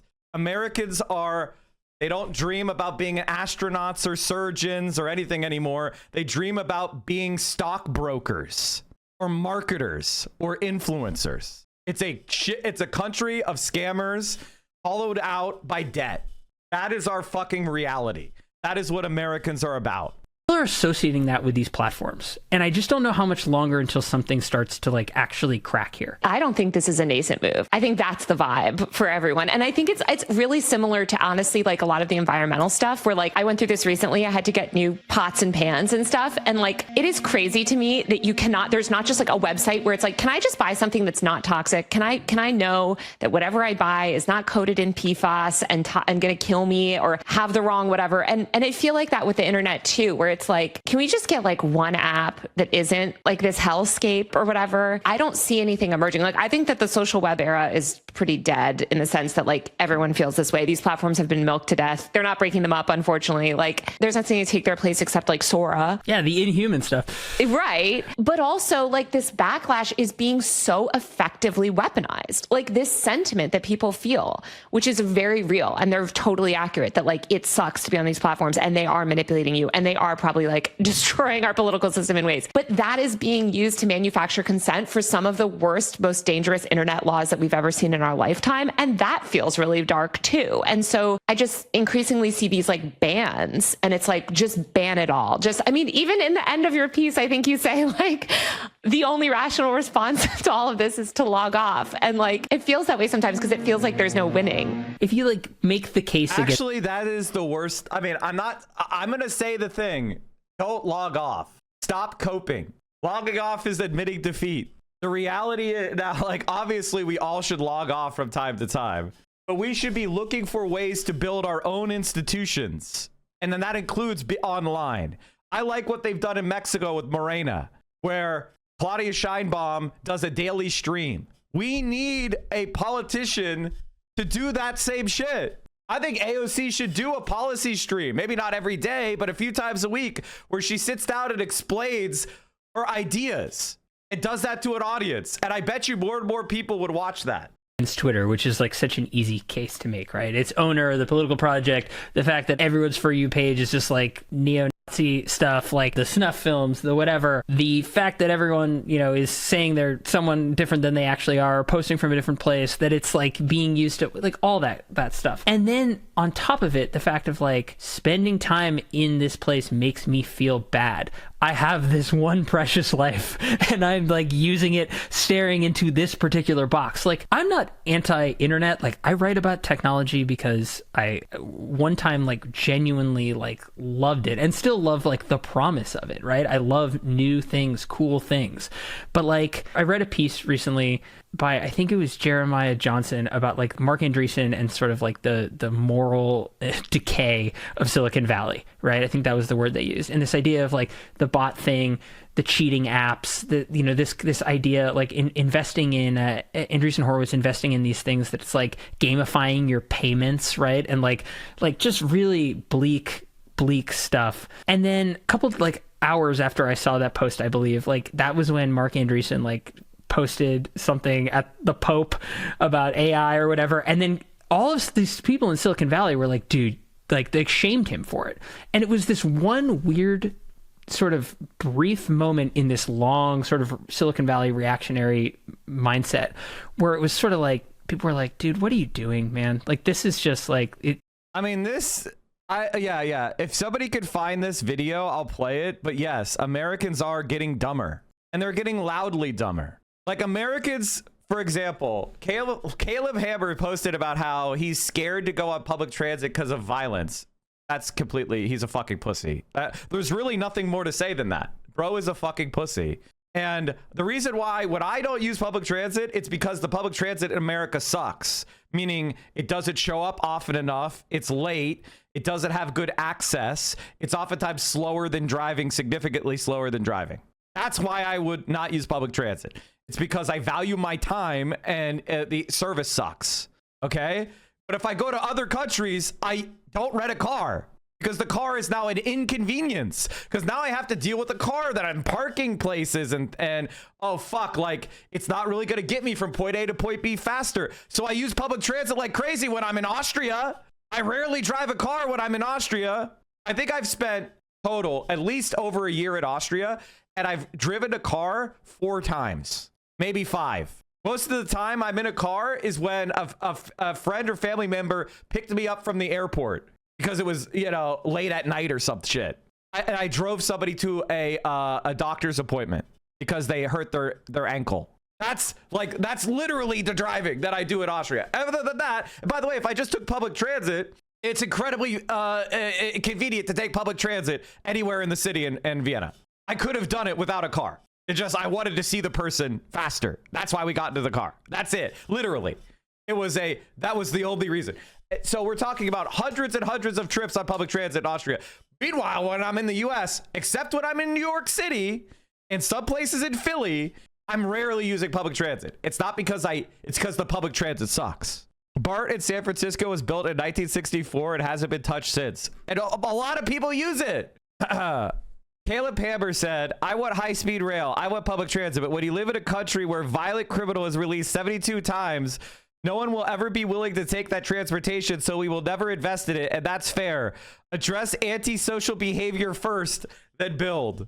Does this guy think that America has a less incarceration than France? And as I replied to him, the U.S. already has the highest incarceration in the world. I should have said developed world, because now El Salvador is outpacing us. El Salvador now outpaces us. They're right about that. Like most conservatives, he spends his time paralyzed by fear of the other. Weak. The generous social safety net is the reason why so many kids grow up in homes without fathers. This is made up. There isn't a social safety net. There isn't. TANF, the lifetime benefit for TANF is 2 years. If you try to get a social housing subsidy, like public housing subsidy, like Section 8 vouchers, waiting lists stretch into decades. This is not true. This is literally made up. $200 a month for food. He's fucking insane. He's stupid. We have no childcare. We have no paid family or medical leave. We have no paid benefit. There is no social benefits. He's stupid. He's fucking stupid. This is just made up. TANF is $500 a month, and you get it for 2 years max. These guys are just hallucinating. Look, now I'm a conservative because I said we should not tolerate repeat violence. Nobody tolerates repeat violence. You're fucking stupid. You're stupid. You're a stupid fucking moron. You're a stupid fucking moron, Caleb. You are dumb. Nobody tolerates violence. The reality is building a shit ton of prisons and a ton of cops has not made America better or safer or less violent. We are much more violent than other developed countries that have higher foreign-born shares of the population. So they have more immigrants and less crime. I recently took many political compass tests after being called a fascist, and I'm as centrist as it gets every time. I'm as centrist as it gets every time. AKA, I believe that America needs to build more prisons. That'll fix our antisocial personality problem. You know what makes people antisocial? When society rejects them and they have no path to a future. When they can't get an education, they don't have secure housing, when there's no way for them to get prestige or respect in their community through legitimate ways. That's when people become antisocial. When they are out on the streets, you become mentally ill because you're so insecure 24/7. You can never rest. You can never relax. You can never feel safe. That causes people to go fucking insane. And if you want to know what America's spending our money on, here's America's discretionary budget of estimated 2024. Defense spending, 47%. Discretionary veterans benefits, 8%. Homeland Security, 6%. International assistance, 3%. Justice, 2%. State Department, 2%. And if you look into the other, if you want to know what's the other, take a wild fucking guess. Intelligence. CIA. Does this look like we're spending a lot of money on early childhood education? Like, I mean, imagine being this fucking stupid and thinking this is, man, we're being too generous with our welfare benefits. 80% of the total federal budget and 90% of tax money is spent on social safety net. Now they're talking about they're including Social Security and Medicare, which have their own dedicated taxes that pay for their benefits. Social Security is paid for by the Social Security payroll tax. Medicare is paid for by the Medicare tax. They have and workers pay that. That's not the federal budget. That is a program that exists outside of the budgeting process, and it has its own taxes dedicated to it. You are a fucking idiot. And when you throw interest on the debt, that's a non-discretionary expenditure. That's another like 15%. Let's look at 2024 budget chart. We'll look at the right-wing way of looking at it. This is the right way, the way that right-wingers look at it. Social Security, guys, look, it's 1.459, except Social Security pays for itself. Oh, Medicare, guys. Medicare and Medicaid. Look, 842 billion and 558. Oh, those have dedicated taxes. Net interest is more than Medicaid, which is 789 billion. And when they say non-defense discretionary, that includes defense. That includes prisons, policing, intelligence, veterans benefits. This is how people lie. Also, I don't know what this other mandatory is. This is made up. Oh, God. That's right. The military. Oh, I forgot about this. Every veteran is scamming disability now. Oh, my God. It's gotten this big. The disabled veterans scam has gotten this big. That's insane. Okay, well, we need to fix that. God, they're spending more on scam disability benefits from veterans than they are on Medicaid. That's insane. I have no problem with veterans who are disabled getting benefits. Like I have no problem with that. But a lot of these people then vote for Republicans. And it's one thing to like scam the government into giving you like a minimum basic income and then go work a full-time job when you claim to be 100% disabled. That doesn't track to me. That doesn't track. We should have a system that is not patchwork. Like, that's crazy. I'm actually disabled from it and I don't get money, then you should be filing for VA disability. I live on VA disability. I'm a socialist. I don't have a problem with you doing it. I think everybody who's disabled should be able to get disability benefits that are good, not just VA disability. An Army veteran told the VA he was paralyzed. Oh. The VA's disability program is an honor system. These veterans are defrauding it. They're paying Kilpatrick $7,900 a month in tax-free disability benefits? What the fuck? And they gave him $20,000 for a specially equipped Jeep Cherokee? This is a recent development. This is crazy. Listen, again, I don't have a problem with the social safety net being strong. I don't agree. I think that people that went to an imperialist war for 2 years and then lied about being disabled and are taking, tens of thousands of dollars a year, and then vote for Republicans. That's crazy. But I don't trust this. I'll be honest with you, chat. Like, I don't even want to talk about this necessarily right now because, God, God, the veterans benefits, man. That's crazy. Dude, shut up, don't fuck me. Yeah, that's exactly how I kind of feel. I don't... Listen, when people scam, it's fine. This guy is an online reactionary. People don't know what reactionary means. Although I'm apparently drama for pointing... By the way, notice that I said the U.S. already has the highest incarceration rate in the world. What we don't spend on is an effective social safety net and invested early childhood, which is a fucking fact. These are not debatable points. The United States invests less in early childhood than any other developed country. Let me see if I could find this. Okay, here we go. This is an older chart, but this will show you. The United States spends less on families and children than other advanced countries. Look at the United States. We spend less than UK, France, Denmark, Hungary, Sweden, Iceland, Luxembourg, Ireland, Belgium, Finland, Czech Republic, Norway, Germany, New Zealand, Australia, Austria, Israel, Estonia, Switzerland, Slovak Republic, Italy, Slovenia, Netherlands, Poland, Japan, Spain, Canada, Portugal, Chile, Korea.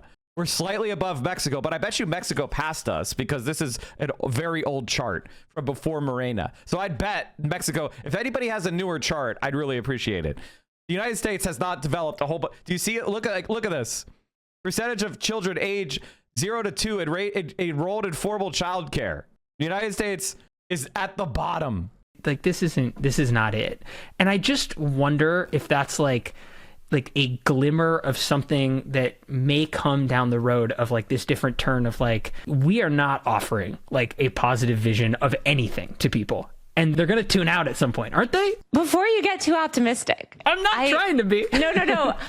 I felt the same way when I saw that. A lot of those people, though, are accelerationist AI people that feel like actually what you should really be building is the super intelligent AI and not the lottery app, which, okay. And a lot of them work in defense tech. It's the like weird, like hyper-Catholic, hyper-Christian people that are building like next generation weapons. And so I take their point and I agree with them that Mark Andreessen is an evil, terrible person, but they're also building terrible. I mean, this is like a whole other discussion, but like, I wonder if there's anyone out there building good technology, and if that good technology is being built. I know there's efforts like Blue Sky and the Fediverse or whatever, but like they can't compete with these monopolistic tech platforms. And so I don't know. I hear you. And I think that that's actually like, it's the dose of reality in terms of this is not a fair fight. This is like, it's kind of coming from all sides. I don't think people are going to get lost online, but I do think that like, I don't know, I've been writing a lot about live streaming, and live streaming is also being gamified. Like a lot of the most successful streams are just 24/7 Mr. Beast style games or things like that, challenges, lock-ins, whatever. But like, I do think there's something to this like collective reality where like people want to feel this like connection. And I think that's what we've lost with so much of the current internet and algorithms and everything, is that like sense of connection and sort of like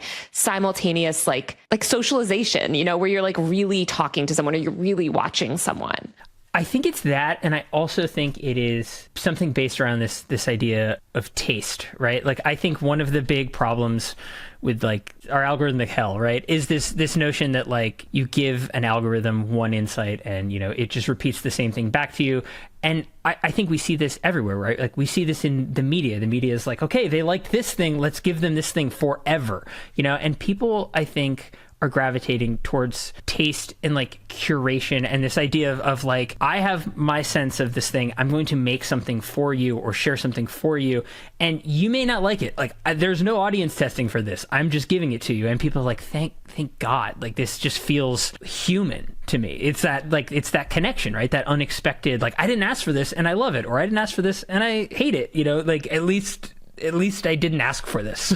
I like that. I hope that that's the way it goes, because I feel like myself too, just trying to escape the algorithm and spend more time with like weird curators or just finding things that are a little bit, like you said, off the beaten path. Just people making stuff, right? Like fundamentally making stuff, like the human quality of making stuff is about like having something appear, having some sort of skill, and like bringing that idea that's here like into some sort of, you know, reality of some kind. And like that's the special sauce of like being alive. And I think like a lot of these platforms and a lot of like the way that this like dead end sort of over extracted, you know, social web is it's just like it's kind of killed that, right? And so I think hopefully we get a little more of it. Hopefully we move back to the making things internet. We live long enough to see the downfall of Elon Musk and Mark Andreessen, and everything will be great again. Who knows? I'm gonna try to make stuff, and I know you're doing that, so that's gonna keep me sane. All right, Charlie. Well, thank you so much for joining me today. Thank you for having me.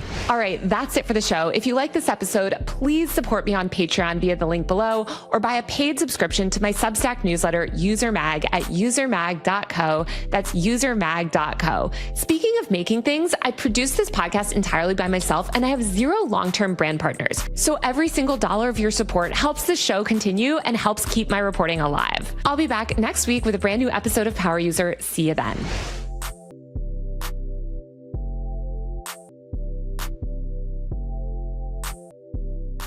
Holy shit, conservatives are actually dumber than dirt. Holy fuck, they're dumber than dirt. It's actually insane how stupid they are. 30 years ago, Carl Sagan made a prediction for the future of the US, and I want you to tell me if you think it's coming true or not.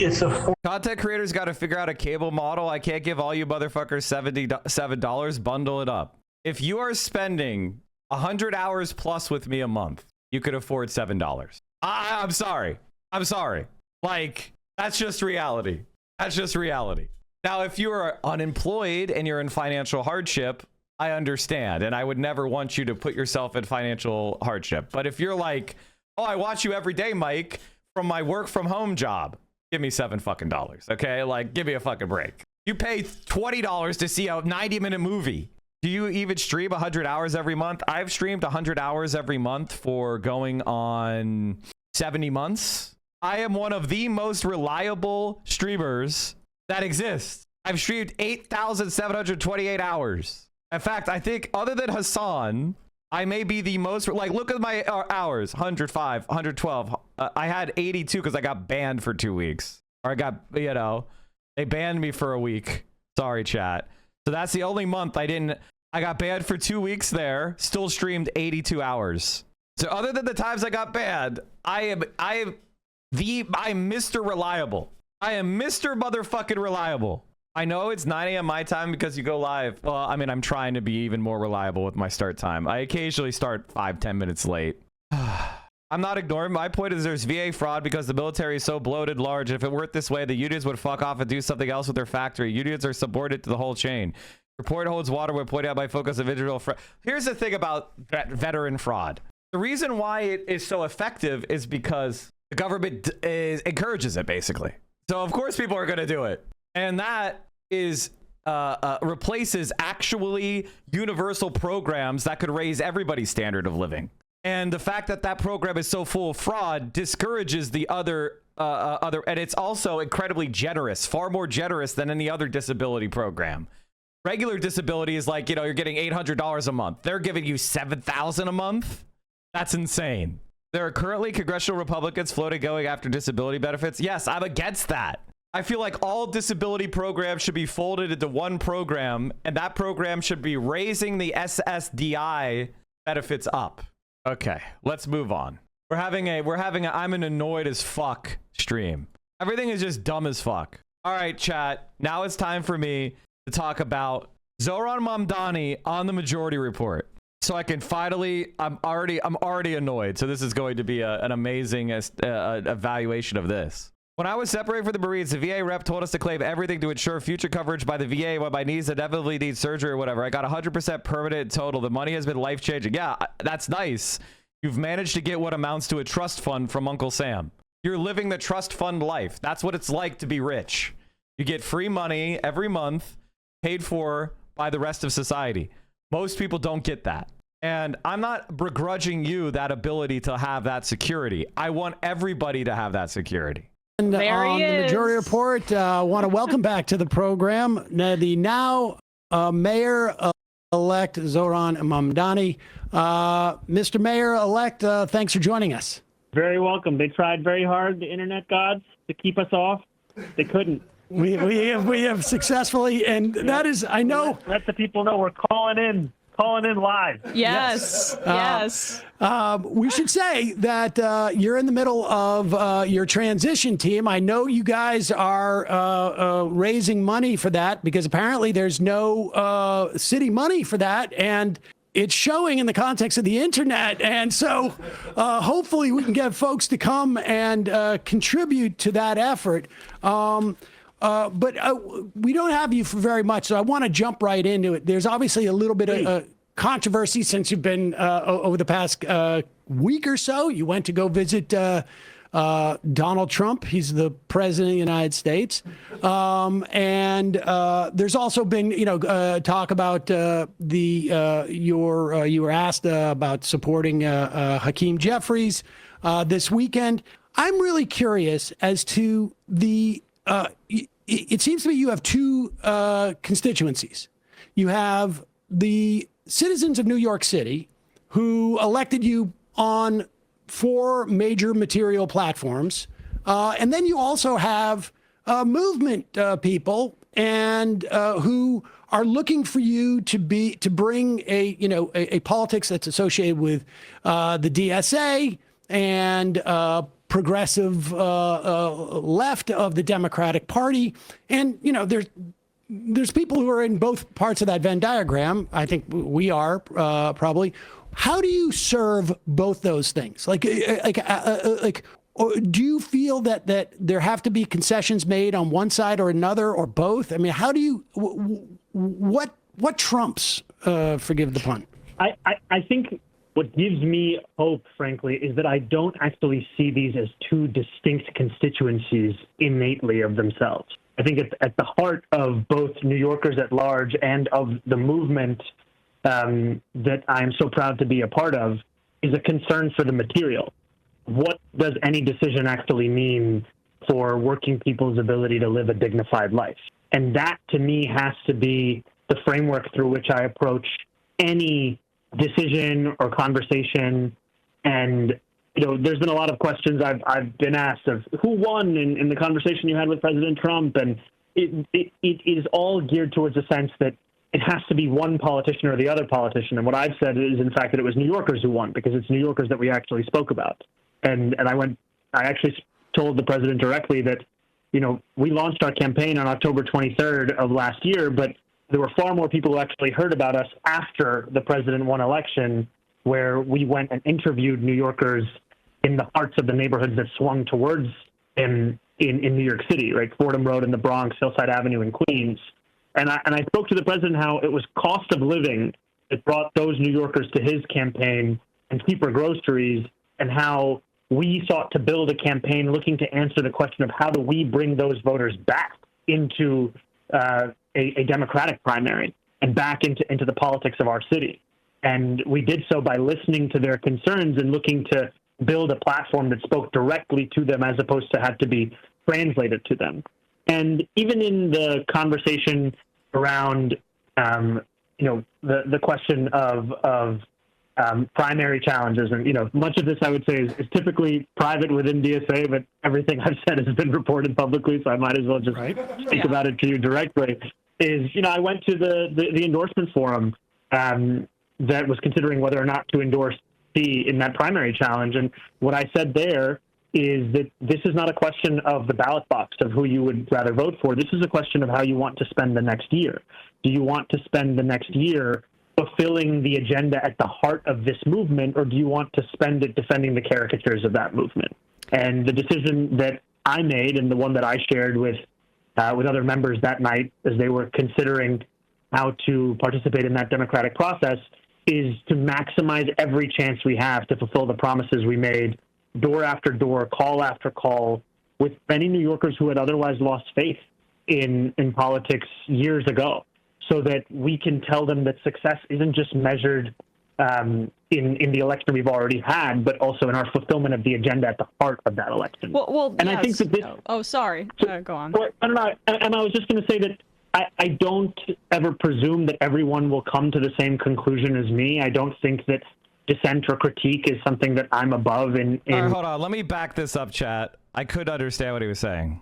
How we sought to build a campaign looking to answer the question of how do we bring those voters back into a Democratic primary and back into the politics of our city.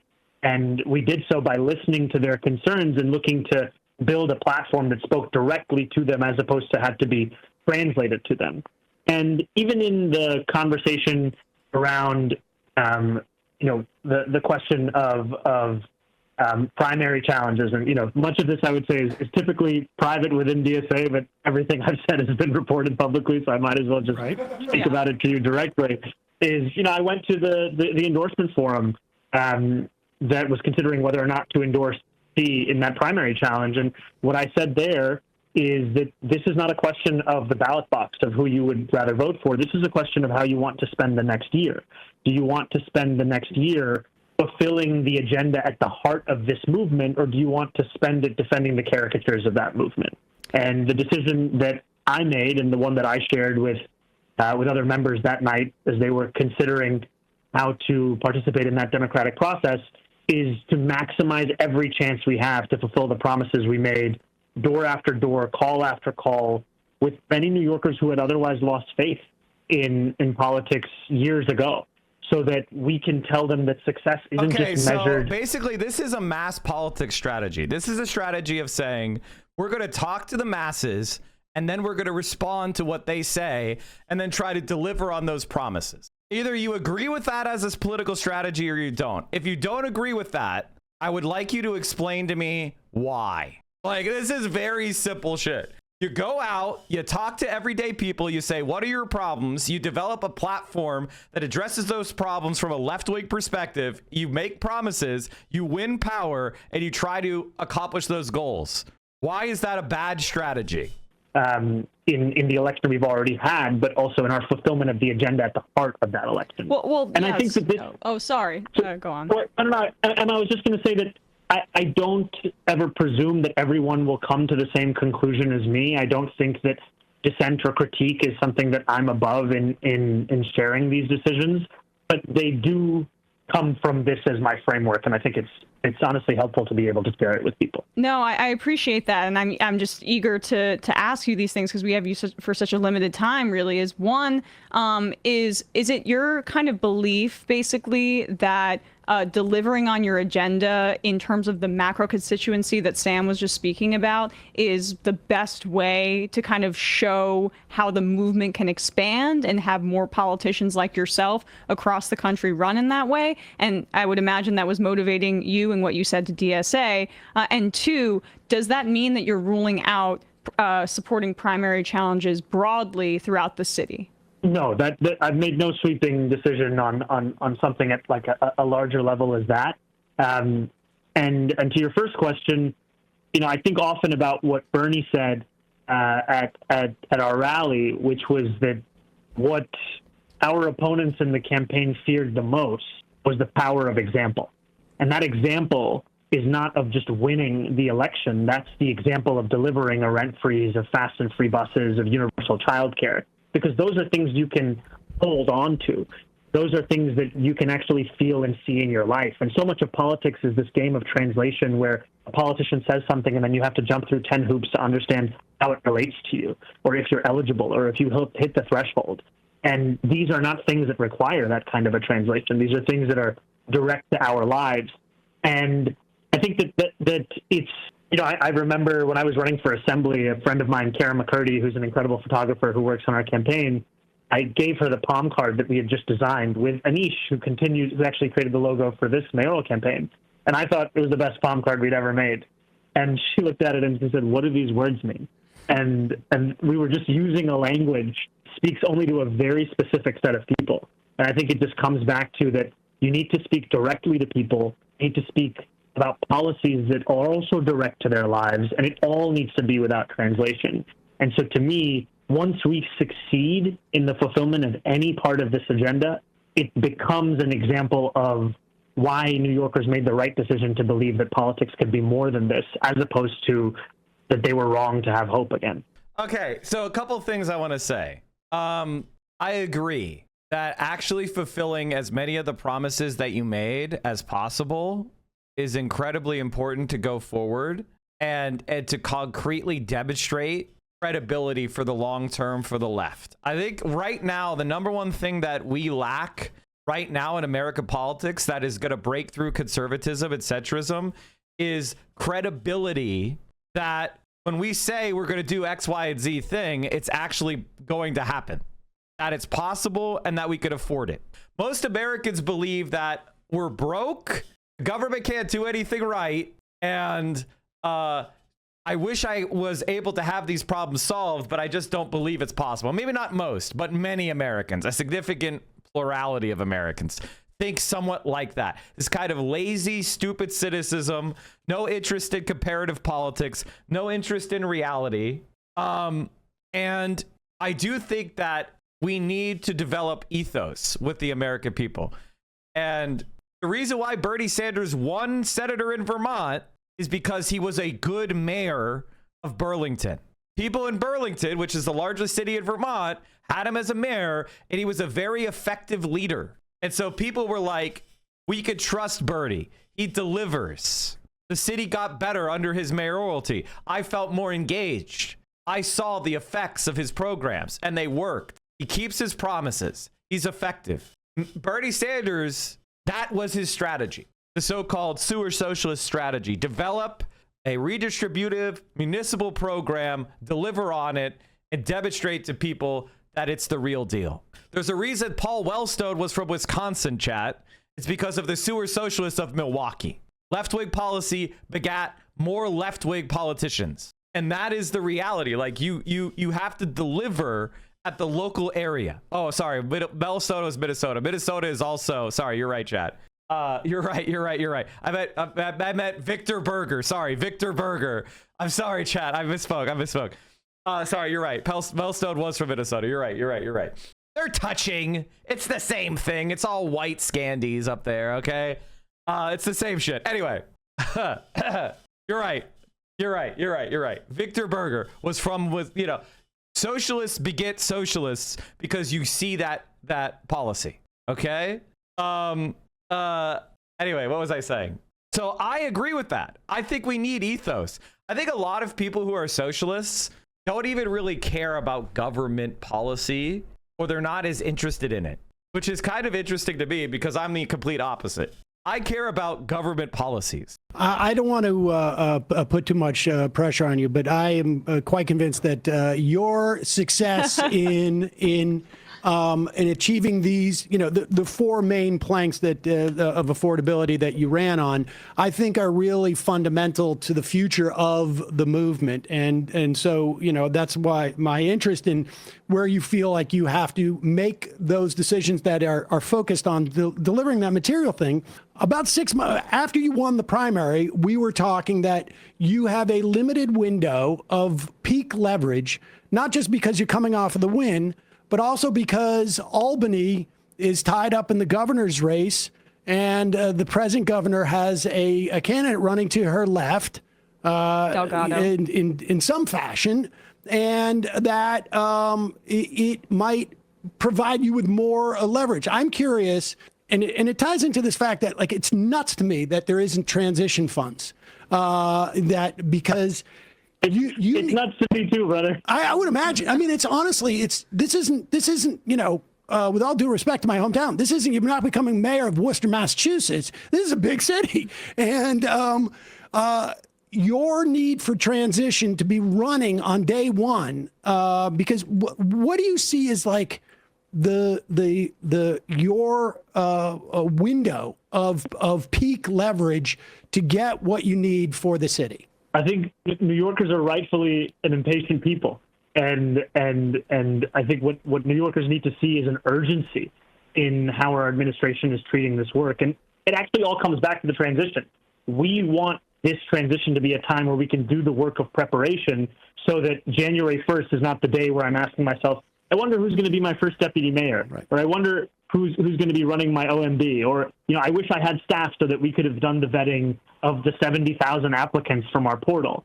And it means you have to ask people to invest in you in advance of your opportunity so that you can actually seize that opportunity when you're presented with it. And to me, I think that the first year is a critical time in how we start to both share our plans for the implementation of these policies, but also start to deliver for New Yorkers, because we often talk about President Trump in the context of disagreements that we have around policies or personnel. But one thing that I've often reflected on is that it seems as if the speed that Washington moves at right now is thought of as if it's exclusive to this specific presidency or this party or this ideology, when in fact it could be a marker for any kind of politics. And that's what New Yorkers also need to see. It's not, I'm not going to announce, on day one that we're going to establish a study or something. It's that we actually have to be doing the work of delivering and doing it in a way that New Yorkers can feel it in their lives, as opposed to something that they have to understand at an intellectual level. I can feel Amelia hovering over me, letting me know that I have to run away. Okay. Really last question on this. Were you surprised when Trump joined you in calling on Con Edison to cut rates? Because for people that don't know, Con Ed's the electric gas utility monopoly in New York State.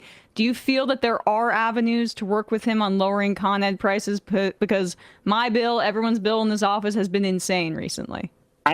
I am interested in exploring that further with the president. And when we were talking about what the cost of living crisis means for New Yorkers, when we got to the question of utilities, we were speaking about the fact that they only ever go up. They only ever increase on an annual basis. And, I have been a participant in a rate case before where I've advocated against an increase and spoken about the fact that at that time, 1 in 4 of my constituent cases in Astoria had to do with Con Ed. 1 in 4. And that is before they raised gas and electric by more than $60 a month. So I have hope. That's something that I want to explore. And I will. Oh, okay. So he was describing constituent case. When you're a politician or a legislator, I don't know if you guys know this, but this is a pro tip. If you have a problem with government or your utilities, you can call your representative and you can say, hey, I need help. And they will set up a constituent services case. And the staff of the legislator will help you look into whatever problem you're having. He's saying 1 in 4 times a constituent asked him for help, it was about Con Ed.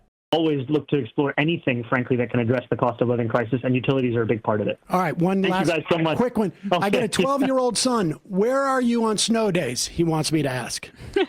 Look, I have not even talked to the policy team, but I'll just tell you, I love them. I may have to clean this up later. We'll find out soon. Where can people contribute to the transition if they want to? Transition2025.com, and you can give whatever you're able to, just so long as you are a permanent resident of the United States of America. Great. Thank you so much. Good luck. Thanks, guys. Hey, folks, don't forget to hit the subscribe button and check out our daily show. We do it every day at 12 p.m. Eastern for about 2.5 hours. We even take phone calls. You should check that out. All right, Chad, I need to go back. I must have missed it. I was being distracted. I'm sorry for being so distracted today. When was he talking about? Okay, there it is. Hakeem Jeffries this weekend. I want to start. I'm really curious as to the. It seems to me you have two constituencies. You have the citizens of New York City who elected you on 4 major material platforms. Terrible reaction to this. And then you also have have movement people and who are looking for you to bring a politics that's associated with the DSA and progressive left of the Democratic Party. And there's people who are in both parts of that Venn diagram. I think we are probably. How do you serve both those things? Or do you feel that there have to be concessions made on one side or another or both? I mean, how do you? What trumps? Forgive the pun. I think what gives me hope, frankly, is that I don't actually see these as two distinct constituencies innately of themselves. Okay. The question was very jumbled, and so I can't react to it because the question was very jumbled and had a lot of fucking moving parts. And so now we can't get a good question answer. I'm sorry, chat. At the heart of both New Yorkers at large and of the movement that I'm so proud to be a part of is a concern for the material. What does any decision actually mean for working people's ability to live a dignified life? And that, to me, has to be the framework through which I approach any decision or conversation. And, you know, there's been a lot of questions I've been asked of who won in the conversation you had with President Trump. And okay. So basically, he didn't answer the question, which is, why are you endorsing Hakeem Jeffries? Let's take a look at this because it's something I want to talk about. I'm just going to look at some other source of the information. Leader Jeffries become the speaker. Do you want to see Leader Jeffries become the speaker? Okay, that was a firm, quick answer. Let me see if I can get the entire. God, I hate when people do 6-second clips. And joining me now is the mayor-elect of New York City, Zohran Mamdani. Mr. Mayor-elect, welcome back to Meet the Press, and congratulations. Thank you so much. It's a pleasure to be back. Well, it is wonderful to have you here in person, fresh off of your first meeting with President Donald Trump. Praised you. He even said you could do a great job as mayor despite months of a bitter back and forth. Were you surprised by the warm welcome that you got? You know, I was looking forward to having the meeting with him to speak about the needs of the 8.5 million people who call the same city we love home, and to speak, frankly, about the affordability crisis that is pushing so many of them out of those 5 boroughs. And I found in the meeting that I had with the president a productive one, and a meeting that came back again and again to the central themes of the campaign that we ran: the cost of housing, the cost of childcare, the cost of groceries, and it showed that this is an opportunity to now start to deliver so that people can do more than just aspire to struggle in New York City, but actually. But did you expect it to be so chummy? What was going through your head when you were standing there? You know, I thought again and again about what it would mean for New Yorkers if we could establish a productive relation that would focus on the issues that those New Yorkers stay up late at night. Did he fucking answer it? Did he answer it already? Okay. There. You know, I thought again and again God. about what it would mean for New Yorkers if we could establish a productive relation that would focus on the issues that those New Yorkers stay up late at night thinking. Because so often in our politics, we try and tell people what they should be worried about, what they should be. The answer to the Majority Report interview, you rewound to the wrong spot. I'm sorry. The quality was too bad, and questions were, I couldn't watch it again. Concerned about when you actually ask New Yorkers and you listen to them. I couldn't watch it again. Come back to the issues that animated not just the conversation the president and I had with the press after our meeting, but frankly. Quick questions. If Democrats win the midterms, do you want to see Leader Jeffries become the speaker? Okay, that was a firm, quick answer. So you leave plenty of time for my final answer. Let me go back and give a little more.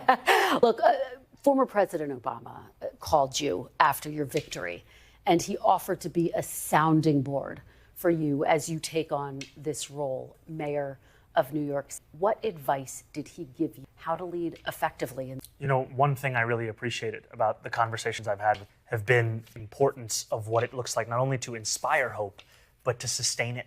And time again, that comes back to the city hall that you're putting together.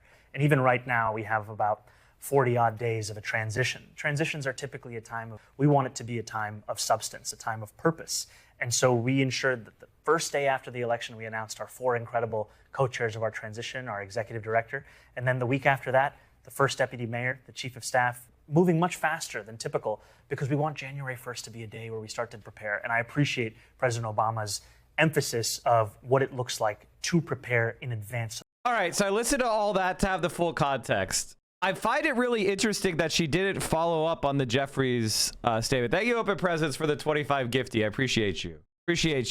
I find it really interesting that she didn't follow up. And what he just said about Obama was completely vacuous.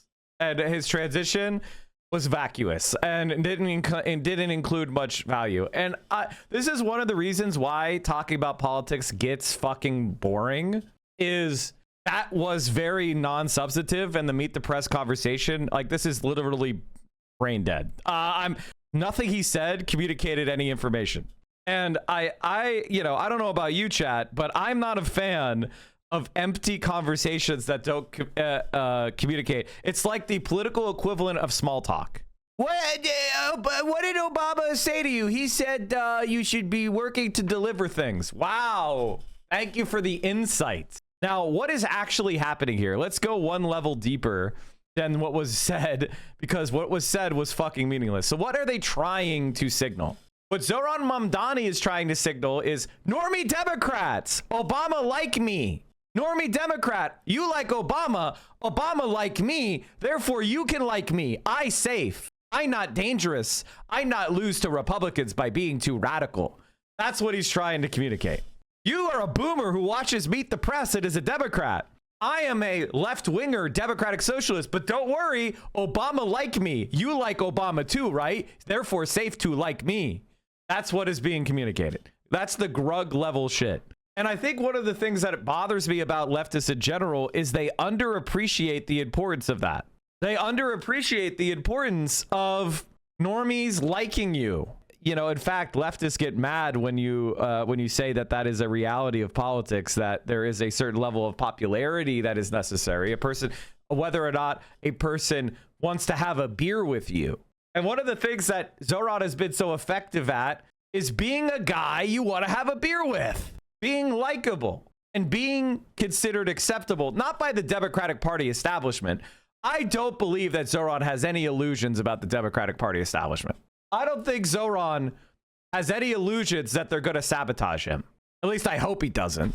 That would be disastrous if he thinks they're going to play ball. He's fucking a lunatic. That being said, in order for Zohran to be successful, Democrats have to like him. And Democrats don't like when you're the first to attack. Democrats don't like people that are aggressive. You have to be the perfect victim.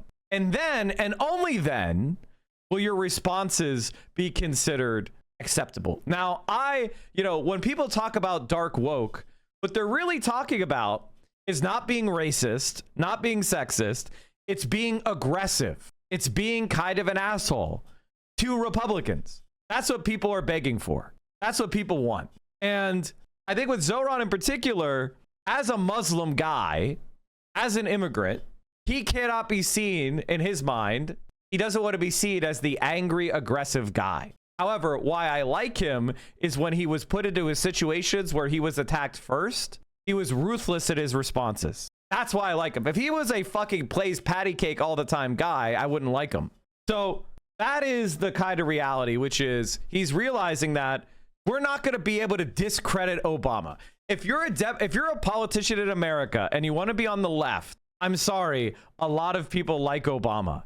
I personally am mad about it. I wish they didn't. Obama sucks. He's Bill Clinton. He's Hillary Clinton. He's the same exact politician. He fucking sucks. But his personal charisma and his vibes are good. And so all that happens when you attack Obama is you piss off a lot of people because they're a stan.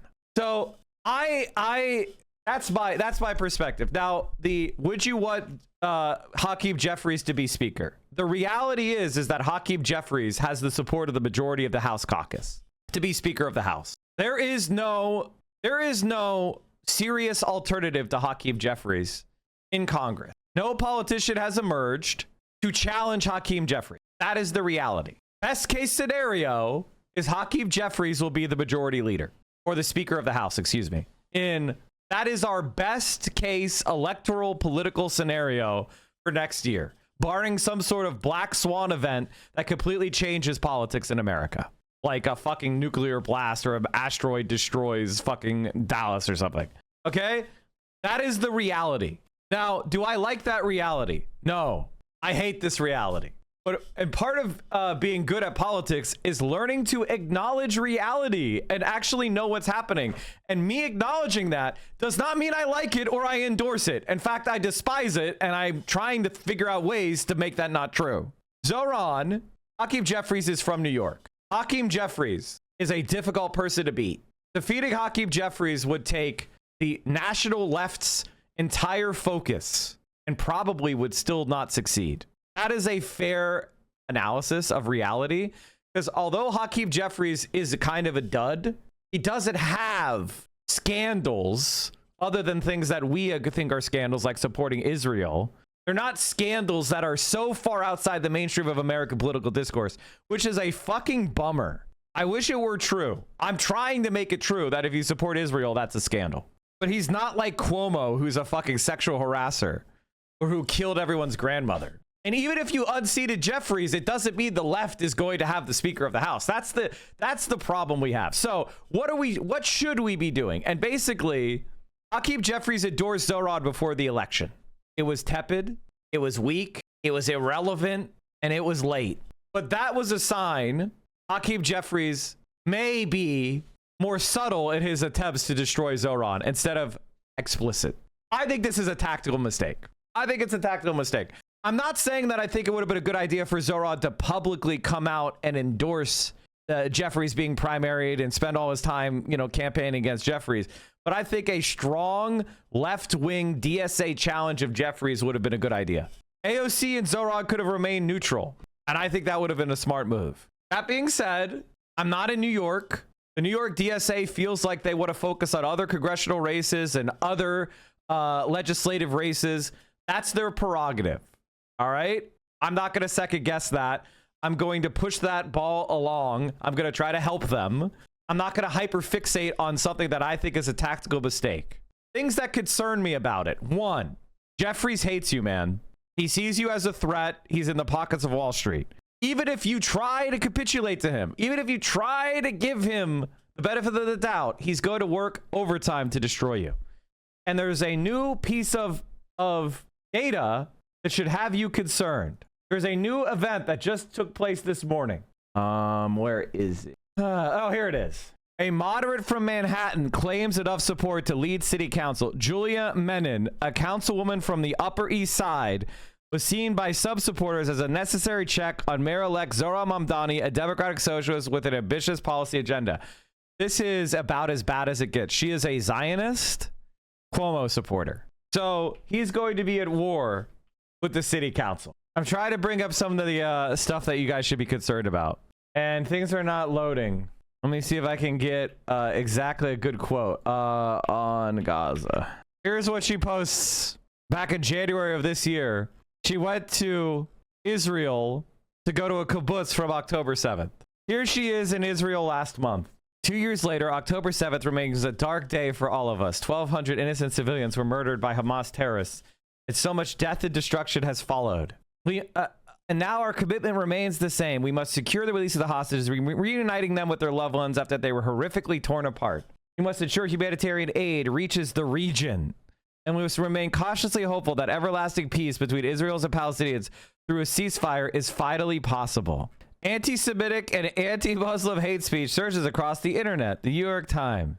So nothing on Gaza except hostages. So MAGA Zionist, and she's going to be a thorn in his side. She wants to block. Daily News reports City Council Speaker hopeful Julie Menon has suggested she would try to block Mamdani's planned Department of Community Safety. And if you want to know where she went, I want to show you. She's from the Upper East Side. If you want to know what part of Manhattan that is, right here. Andrew Cuomo, 60% of the vote. Zohran Mamdani, 36%. This was one of Cuomo's strongest precincts. And it's where the richest people in the world live. You've probably heard of it. It is, I don't know why, when you search Park Avenue, it takes you to fucking Spain in Google. God damn it, they're stupid. It's called Park Avenue, but basically it refers to one of the glitziest and most expensive pieces of real estate in the entire world. Listen, Mike, to this tells it. Okay, I'm listening. Well, we're moving on up to the east side, to a deluxe apartment in the sky. Moving on up to the east side. We finally got a piece of the pie. Fish don't fry in the kitchen. You guys are gonna get this VOD taken down. Fuck! Here, I'll go to Park Avenue is a boulevard in New York City that carries north and southbound traffic in the boroughs of Manhattan and the Bronx. For most of the road's length in Manhattan, it runs parallel to Madison Avenue to the west and Lexington Avenue to the east. The map's broken? Anyway, Upper East Side. That is where she's from. Zionist Cuomo headquarters. And that's gonna be the speaker? Jesus Christ. The victory sets Miss Menon, 58, up to become an influential voice in setting the agenda for New York City, helping to negotiate a $160 billion budget, which is larger than all but a few states. The 51-member council will officially vote on the position in January, and alliances could shift before then. A moderate Democrat, she was seen as a necessary check on Mayor-elect Zohran Mamdani, a Democratic socialist, proposed creating universal child care, making city buses free raising the rent for 1 million tenants, and creating city-run grocery stores. So she would be the first Jewish leader of the city council, while Mr. Mamdani would be the city's first Muslim mayor. During the mayoral campaign, Mr. Mamdani struggled to build bonds with segments of the Jewish population because of his sustained criticism of Israel and his pro-Palestinian activism. Ms. Menin's leading opponent, Crystal Hudson, 42, a councilwoman from Brooklyn, was seen as more aligned on policy with Mr. Mamdani than Ms. Menin. Both women are Democrats, but Ms. Hudson is a member of the city's council's Progressive Caucus. Mr. Mamdani will need the council's cooperation to accomplish many of his goals. Ms. Menin is viewed as an ambitious politician who could use her perch at city council and in many ways contrast with Mr. Mamdani to challenge him for mayor in 4 years. Menin, like Lenin. So here you go, chat. Here you fucking go. Here you fucking go. By the way, what is her accomplishments? What is her, she's newly elected and she's ready for mayor. See, if you're a right winger, accomplishments don't matter. Grinding noob, no. There is a long history of council speakers who have attempted to run for mayor, all unsuccessfully. The most recent and the outgoing and term-limited speaker, Adrian Adams, who launched a late campaign for mayor after corruption scandals enveloped the administration of the outgoing mayor. In recent interviews, Ms. Menin has acknowledged she might revive the use of city council subpoena powers. She also remains skeptical of Mr. Mamdani's plan to create a Department of Community Safety that would relieve the police department from responding to some non-emergency calls. Ina Verkanov, a Republican councilwoman from Brooklyn, said that Ms. Menin would be common sense voice in city government. So there you have it, chat. It is what it is. Zionists and Republicans, one and the same. Some of Ms. Hudson's supporters said they have not given up. We're holding the line. Shahana Hanif, a councilwoman from Brooklyn, said in an interview, the vote isn't until January. Hanif said that Ms. Menin had not demonstrated she would be a strong partner for Mr. Mamdani's affordability agenda. She has not said anything that indicates she would be fighting for a rent freeze. She served as census director of New York City. That was a disastrous census that cost New York a congressional seat. New York loses House seat after coming up 89 people short on census. Every single fucking time. Centrist politicians are completely ineffective losers and they fail upwards because of ideology. I want you to understand something, chat, that the Democratic Party is a fucking non-meritocracy. It's the most ideologically hidebound party in the entire world. Like literally. They hate competence. So now the new city council president is the person directly responsible for New York losing a congressional seat and possibly the entire balance of power of the entire country going into the Republican hands. It is unbelievable. God damn it. It's so amazing. And the thing is, because I know about these incompetencies, every time I read the news, it's more psychic damage for me because no one else cares about this but me. And I don't know why that is. Why does no one care? This is my Ethan Klein moment. Instead of, oh, why does no one care about the content nuke? It's, why doesn't anybody care the Republicans gained a seat because of this incompetent boob? How is she promoted for that? How? And not only is she promoted, she's going to be the speaker of the New York City Council? What? She's a fucking loser.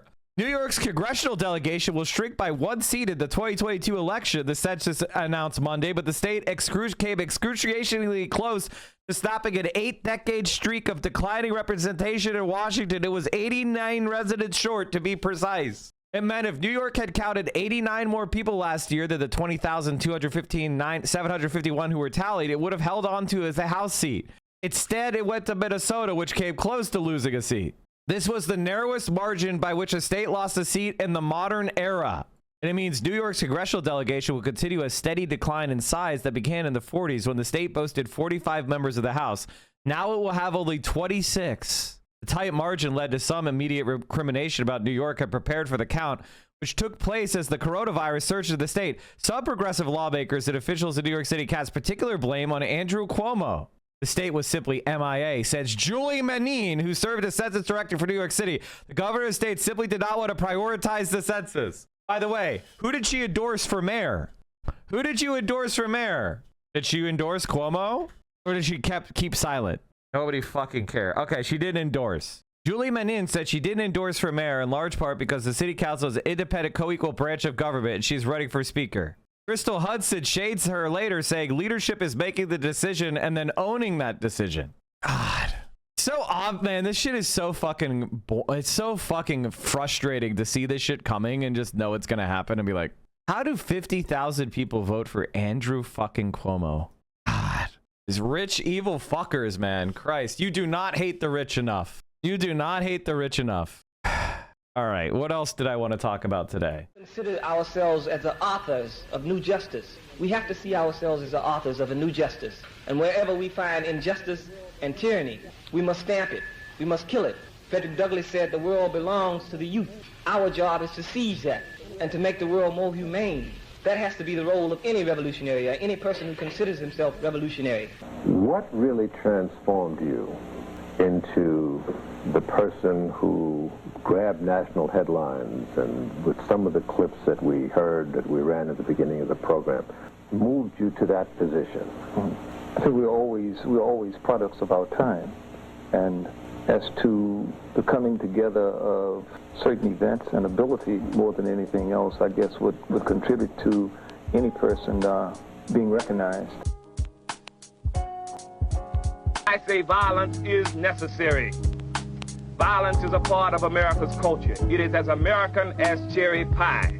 American taught the black people to be violent. We will use that violence to rid ourselves of oppression if necessary. We will be free by any means necessary.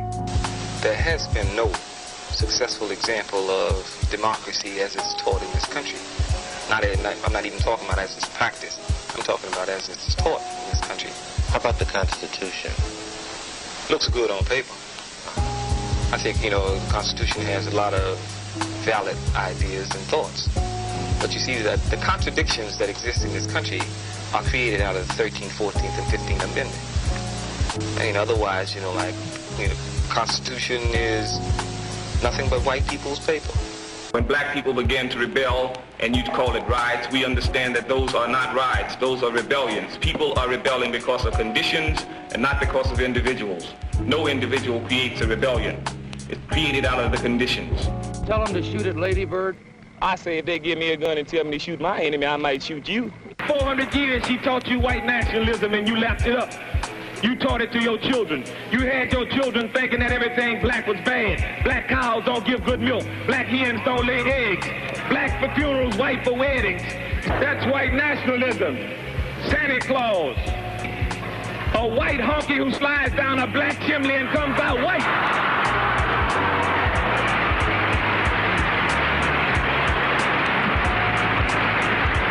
No, justice ain't blind. Justice see white folks mighty well. As a matter of fact, justice means just us white folks in this country. See, for black people, justice is a joke. No such thing as justice in this country for black people. The courts are a tool of oppression. The courts, help to execute the genocide, the type of genocide that has been practiced against black people in this country for 400 years. I walked out of the cell, two big animal like blue-eyed, pale devils come up here, grab me on the arm, tell me I'm under arrest. However, I know more of their law than they do. I knew I was in a federal building. I don't know the honky. You see one, you see them all. Get off me, man. Get off of me. Wait a minute. Let me go, bro. Let me go, bro. Okay, I'm under. Let me go. Did you ever get any pressure to stop this foolishness and going back to school and quote-unquote make something of yourself? From whom now? Anybody. Well, yeah, there was always a constant pressure of the older people, of parent and older people who felt that this was not necessarily the way to deal with the problems that were at hand. But again, this country was never and still isn't a democracy for my people. My grandmother, it's not a democracy for any people. Like, that's why I wanted to play this. Now that he's passed, and America doesn't have leaders like this anymore. We really don't. It is a crisis that I don't know how to shake out of. The FDA has suddenly dropped a proposed rule to require asbestos testing in cosmetics. The EPA has approved two pesticides that will be used on food. The agency announced plans for 4 additional approvals. I want to give you some good news about the internet, chat. One of the fastest growing channels on the internet in politics is More Perfect Union. This is absolutely blowing up. Need And it is a project of Bernie Sanders' former campaign manager.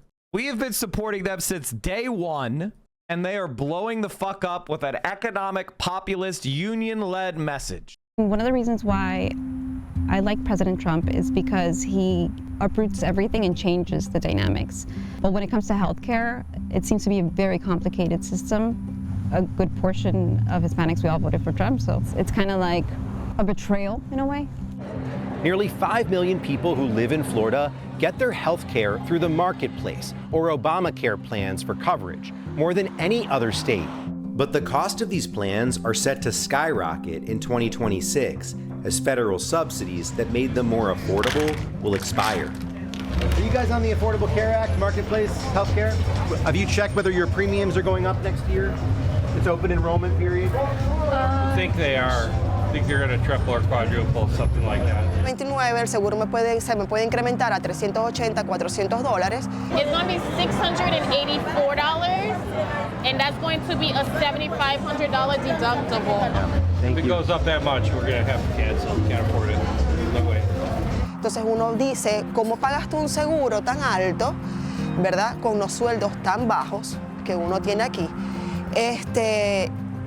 ¿Cómo haces? The premium is going to be $1,261 every month. At the end of the day, people are going to die. In the last election, every single Florida county moved right, including Democratic-leaning or Hispanic majority counties like Miami. I voted for DeSantis. I love you, Papi Trump. I love you. But while some Trump supporters point fingers at the Democrats, they did it to blame the Republican Party. Because then it was like, oh, he's the one at fault. No, he's not. Others feel abandoned by the president. In South Florida, we don't feel like seen, heard, or valued in any way, shape, or form.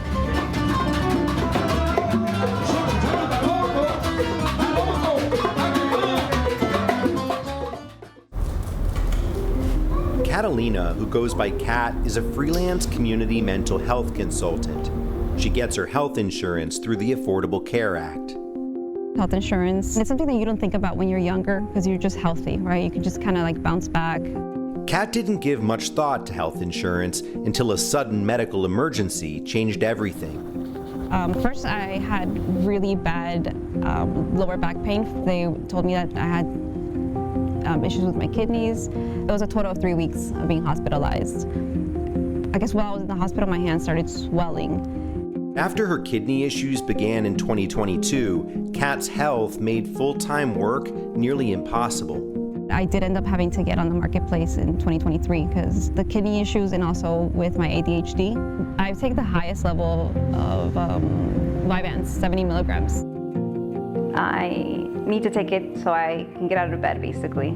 I need these medications to function. If you can't afford health insurance next year, what happens to your medication? Well, particularly the Vyvanse is very expensive.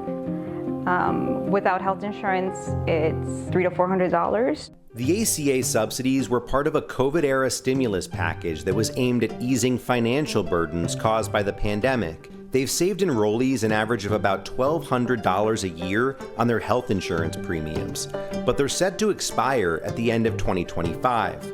Democrats in Congress tried to make the subsidies permanent, triggering what became the longest government shutdown in U.S. history. In the end, 7 Democrats and 1 independent senator broke ranks and voted with Republicans to advance the funding deal, which included a promise of a mid-December vote on extending the subsidies. However, no agreement has yet been reached in the House under Speaker Mike Johnson. Without the subsidies, millions of people like Kat will face a new monthly expense on top of an already rising cost of living. When I go to the grocery store for myself, it's not unusual for me to pay $200. I'm definitely loving the buy one, get one free. It wasn't like that a few years ago. It's, you really feel it in the pocket now. Hi, how are you? We followed Kat to a meeting with insurance broker Steer Pierre Paul to see what her premiums will look like next year. Right now, she's paying $175 per month. So as you can see right now, the premium has gone up. So if I was to go and give you a Cigna plan, it's going to be $684. That is without the subsidies. They even have a premium up to $1,000. And then the deductible are still high. Yeah, I see that. Wow. Exactly. Those numbers are so like, oh. Is it more than you thought it was going to be? So yes, that price is just too high. I definitely will not be able to afford that. And I don't have any. By the way, these premiums don't actually pay for care. They pay for care after you pay your deductible. I had a high deductible plan last year because I'm a 1099er, and for tax reasons, it's I have to take basically high deductible plans. And in order for my insurance to actually cover medical care, I have to spend, $7-8 grand. So my insurance premium. So in order to get insurance to pay for anything, I have to pay thousands of dollars. I think I spent $350 a month was my insurance premium, or was it $400? And that was for a high. It was $350, $370 actually, $370 something. I'd have to look for the exact number. $370 plus, $8,000 deductible. And so in other words, you have to spend 10 grand before health insurance kicks in. I'm a healthy guy. I even went to the doctor a couple times this year, which is rare for me. Mike, did you see the videos I was giving you? I'll talk to talking about the bonds today. Australia here. Most prescriptions are subsidized. The government are capped at $31. The idea or thought of a deductible is gut-wrenching. Yes, that's what conservatives are trying to make happen in your country. And that includes center leftists as well. You should be vigilant because it's coming for you. You already have the American housing market. Now you're going to be getting American-style health care. Want to fall back on any family members to help me out, and so that makes me wonder, like, what's going to happen to me. If I don't have access to medication, then I can't function at the most basic level. Then am I going to end up being homeless? I just don't know. It's just it's terrifying. So. The Republican Party has long talked about getting rid of Obamacare, but according to this KFF study, support for the ACA among Republicans went from 8% in 2012 to 36% today. And some Republicans have listened to their constituents. Republican Congresswoman Marjorie Taylor Greene of Georgia, who broke with her own party yesterday, writing a lengthy post on social media calling for action to extend Obamacare subsidies and prevent insurance premium hikes. The Democrats passed Obamacare, but yet the Republicans have never done anything to correct the problems that exist with it. And There's no way to correct the problems with it. Either you remove the things about Obamacare that make it good, like mandating that children be on their parents' health care plan until 26, community issue, no pre-existing conditions. If you get rid of all of that, premiums will go down for people that don't have pre-existing conditions, people that don't have children. But you're going to have millions and millions of more people that then are without health insurance. So, and that's a temporary down bump for the premiums, which will then continue to spike faster than inflation. So all the stuff you get by throwing millions of people off of health insurance will be washed away by inflation within 5 years. There is no Republican solution except denying people health care because they can't afford to pay for it. That's the conservative solution. The conservative solution is less and less people get health care over time because they can't afford it. And that will include middle class people. And this starts to, and then, you know what's going to happen? The U.S. economy will start to get damaged because people are sick. And then it'll start growing slower because more and more people are sick. More and more people are able to afford necessary health care. More and more people are going to have untreated ailments. The economy will start to grow slower. There'll be billions of hours of work missed. And the economy and America will become less wealthy over time. That's what happens. When you don't provide education, less people are educated, so workers are less productive. You can't fucking read. You're not going to read a manual on how to operate a machine. And this is what happens in America, is as you undermine these public investments, the country will become poorer because human capital will decline, meaning the skills that people have. Because I don't know if you know this, chat, skilled medical doctors die every day. Skilled lawyers, skilled teachers. It's called death. It's called chronological time. Somebody who used to brilliant scientists die every year because they get too old and then their life ends. So if you do not have a system set up to replace those people by training the next generation, human capital will go down and productivity and our economy and our society will get worse. And this is like where conservatives fail. Do you think that if you got rid of education, that people would become more educated because they're incentivized to be educated? We tried that. And every country that invests more in human capital gets more productivity out of it. It's so funny that you expect that companies even spare the time or investment to allow training manuals or time to train anymore. Well, no, of course not. I'm not even saying they do. I'm saying that's why America doesn't build anything. That's why our country is falling apart. That's why we don't have a manufacturing sector, because our country does not train the next generation. I blame my own party. Florida's Governor Ron DeSantis has downplayed the importance of health insurance altogether, saying that most people under 50 don't really need coverage above a catastrophic plan. You did vote for Governor DeSantis. The midterms are coming up next year. How would you be making your decision? What do you need to hear from any candidate to earn your vote? I guess if they're voting for me, for the people, for the American citizens, then regardless of what party they are, I can reciprocate that and give the vote for them. So is that a big deal for you? Yeah, it is. It's kind of like a break. It's unprecedented, but when you kind of don't see that you're being taken care of by your party, you have to make a choice. Trump has taken a hard line, saying he will not approve any deal that extends the subsidies.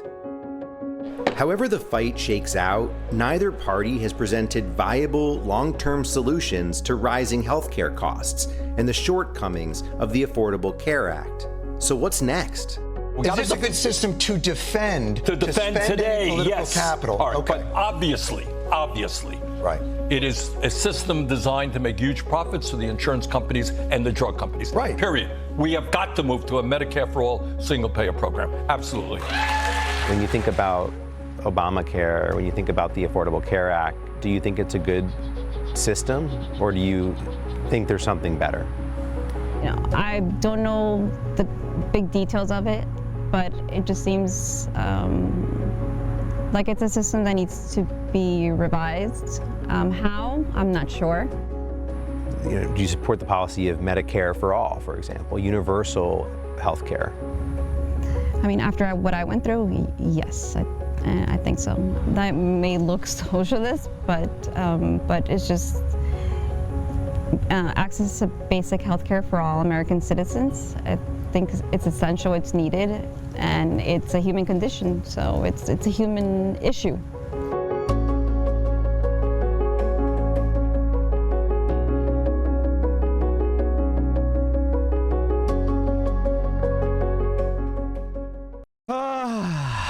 My personal view is that I have become more and more of a vanguardist. I don't think that the correct way of getting good policy is to sit there and go, we must have 80% consensus. Okay? I don't think that is the right way of doing things. I think is we get power by any means necessary and we implement the programs.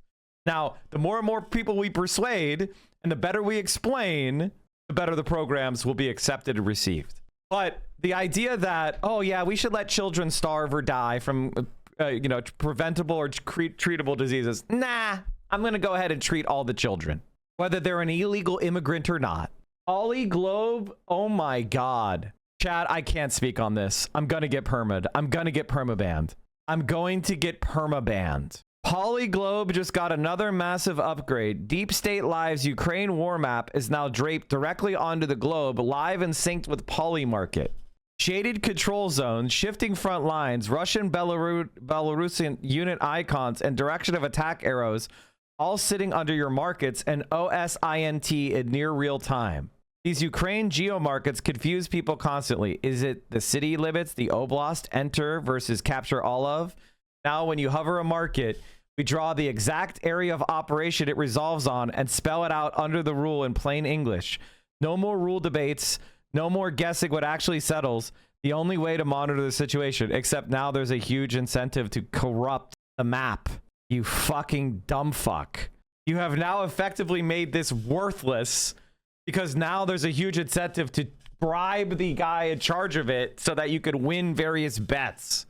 Jesus Christ. I mean this. I cannot speak. All right, chat. Andrew Wilson for marrying a woman with 3 baby daddies. Damn, I didn't know that till now. What a poser, Lamau. I don't think I've ever seen a man this triggered in my life. That's it. The "you lick sniz" line from this loser, "You lick sniz," not only lives in my mind permanently, but I think I'm not alone in feeling like this was an incredible moment of weakness. I mean, we all know this guy's a loser, okay? If you have made a career as like a 50-year-old man, constantly yelling at teenagers, 19-year-old OnlyFans girls to say that they're whores and sluts and whatnot, you are the most pathetic worm-like loser on the planet, okay? And the moment that you encounter, people are saying she's a lesbian, I guess that's the case, someone who is a competent communicator, not to say that like 19-year-olds are not capable of being competent communicators, but oftentimes they're like a little worried about how they're presenting themselves in a format like this. But the moment that you have someone like this go back against you and just say, hey, she's bi, okay, they use they them pronouns, okay, well, regardless, they just absolutely push back a little bit and this person just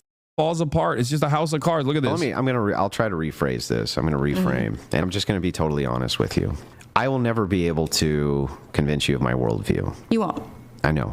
But the reason is not because I'm not a great orator, or I don't make good points, or I haven't said things which should be compelling to a person. But Charlie, I just think honestly, you're too stupid to understand them. So Andrew, can I... Wow, what a compelling argument. What a compelling argument, guys. Wow, what a good point. He said he's so tough. He said she's too stupid. This is the average conservative trying to have a conversation, by the way. They're fucking worthless. They can't say anything. You're boring, bro. You're fucking boring. Sell you on my worldview? Yes. Your wife has 3 baby daddies and has been married twice before. And you you lick sniz. Under your religion. You lick sniz. What is that? You're a dyke. Don't talk about my wife, you stupid. Shut your fucking mouth.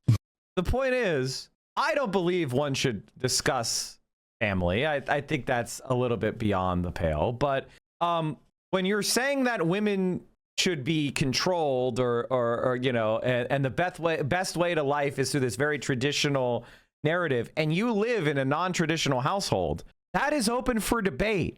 That is the topic being discussed. If you're going to go out there and argue against non-traditional households while living in one, that is part of the topic of discussion. Your hypocrisy is relevant. You lick sniz. What an own. That must have struck a nerve. By the way, the reason why this went viral is because he said that. Because licking sniz is funny and people have never heard it before. That's why it went viral. He made his own insult more viral. And by the way, I don't even think this woman is a lesbian or whatever. And even if she was, who cares? Pretty sure she's a bisexual. And like, if you call someone stupid to their face, expect insults back. That's just the way it goes. Because he thinks he ulted, but it's pretty funny that his ult is that. Like, that's a devastatingly bad ult, in my opinion. I'm using this as an example of like the type of debate that I think Americans actually do want to watch. Oh no, I caught a bit of it before coming in. Do want to watch and do want to hear, as opposed to Dana Loesch versus Alan Dershowitz, which is a low bar to begin with here. I'm going to run this back again. You want to hear the incredible counter that this loser has here? Let's take a look. Your wife has 3 baby daddies and has been married twice before. And you you lick sniz. You lick sniz. Look at his face, bro. Look at his face. Like, he thinks he really hit that hard. You lick sniz. What a loser this guy is. Jesus Christ. Or religion. You lick sniz. What is that? You're a dyke. Don't talk about my wife, you stupid. Shut your mouth. Shut your stupid mouth. Your wife with the 3 baby What did I just say? Dyke? Your wife with the 3 baby I'm sorry, Dyke. Is she morally inconsequential in comparison to your ditch licking? Do the men that you try to do the women that you try show to your hatred against do the women that you try to that they shouldn't, you know, like, Charlie, did I bring women? Do they know Charlie, that did I bring your 5 family? years older? Did I bring any of your family into This is one of those things where it's like he is such a aggro like trad guy that it's like an own, but in most circumstances, like who gives a shit how Is many that why he people- dresses like a magician? Yeah, of course. That's how you're supposed to do it. Okay. The more you dress like a magician, the more you dress like a libertarian magician, the cooler you are in this crowd, in this space. I mean, he looks like the You like snazz. It's like the friend whose parents like never ever made him dress up for anything. Like goes to like your bar mitzvah and like that's like formal. Yeah, I'm Ezra Klein, and I think the Whatever podcast is doing politics the right way.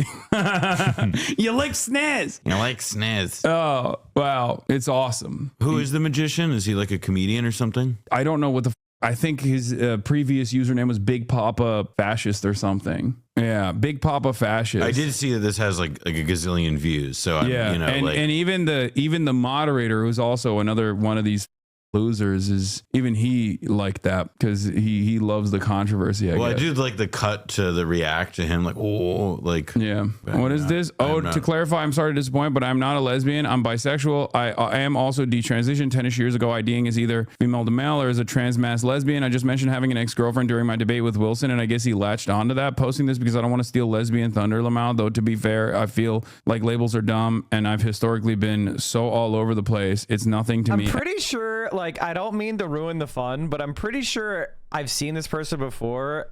Aren't they a Destiny Orbiter? I don't mean to ruin the fun. I'm sorry to ruin the fun, but I feel like I've seen this person and they're a Destiny Orbiter. I mean, they're doing debate shit on a show that Destiny was on. So, like, this is the type of content that Destiny does. You follow them on Twitter? Yeah, I think I followed them after this, but I'm pretty sure I saw them before. Now that I see them, like, on my monitor, maybe I'm wrong. Okay. I am not a Hassan fan. I searched them, the Omni Liberal. I'm not a Hassan fan, LMAO. I don't watch his stream. I just think it's understandable to be frustrated by purity testing on the left because it's unproductive. Why respond to it? But okay, I don't know. I blocked Destiny because he's a fucking creep. Maybe she's not a Destiny Orbiter. Okay, maybe I'm wrong. I think if that's the case, he probably should have just said so. Most people would have cared. I don't know anything about dog trading. It would have been making a case for larger aggressive bees. Might require more intensive tools. Annoying people would have been mad about it for a while, but it'd be dead by now. I just think it's concealing it. It's weird.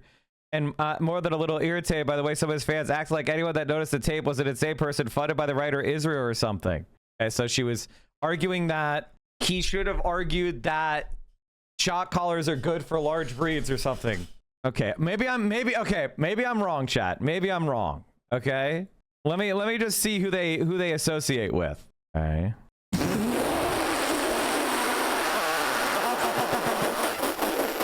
Matt, one of the biggest Destiny Orbiters. Okay, she follows some of these streamers, but it might be recent.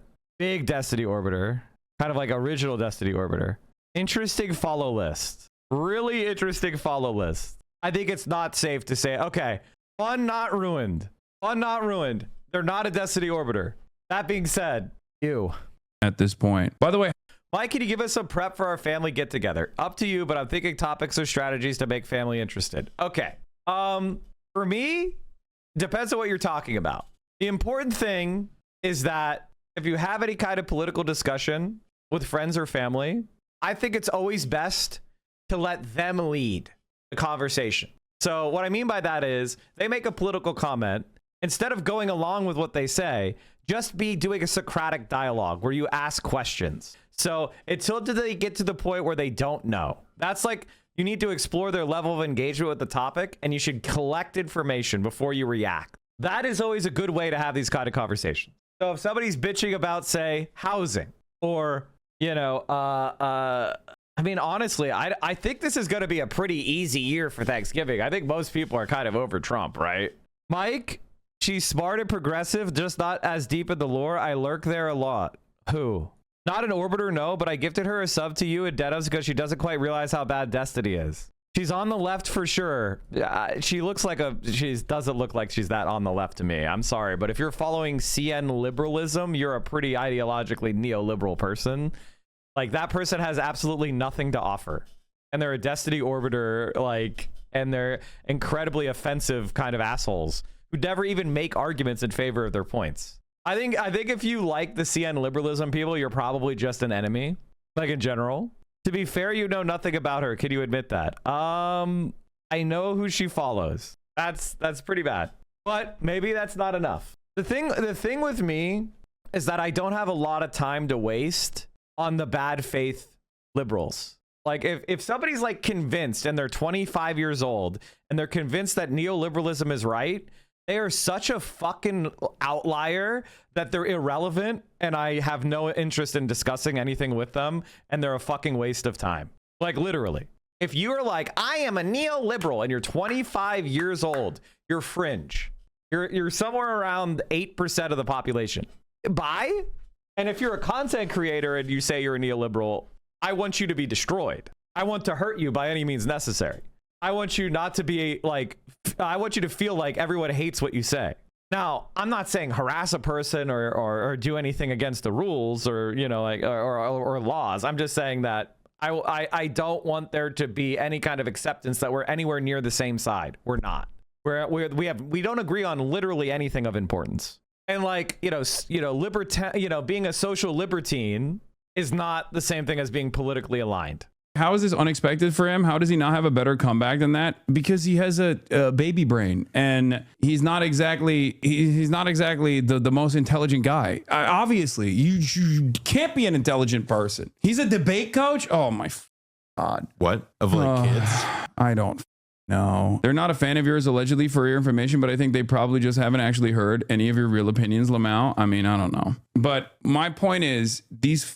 Like, in order to be a debate coach, like, I mean, all of this is a grift. All of this is a grift. The entire thing is just about yelling at women and getting a bunch of insecure young men, and perhaps even sadder than insecure young men, insecure older men who have the mentality of insecure young men to feel more secure about their position in society by trying to on women. It is all vulnerability. Okay. It all stems from vulnerability and a lack of confidence. There is a major crisis in confidence in young men and older men as well. And I think that is where a lot of these problems arise. Okay. Most of these dudes have audiences of young men and older men that have that same insecurities that they've never actually worked on from their teenage years. And it causes them to be super vulnerable and seek out people that will tell them like, no, you're not the problem. The problem is like women are bitches. And it's ironic because like the real reason why a lot of young men, and I would say virtually all young men at some point experience this, especially if they don't have like positive role models, will find themselves looking for answers. They find themselves looking for answers about like how to talk to women, for example, how to present yourself, how to carry yourself.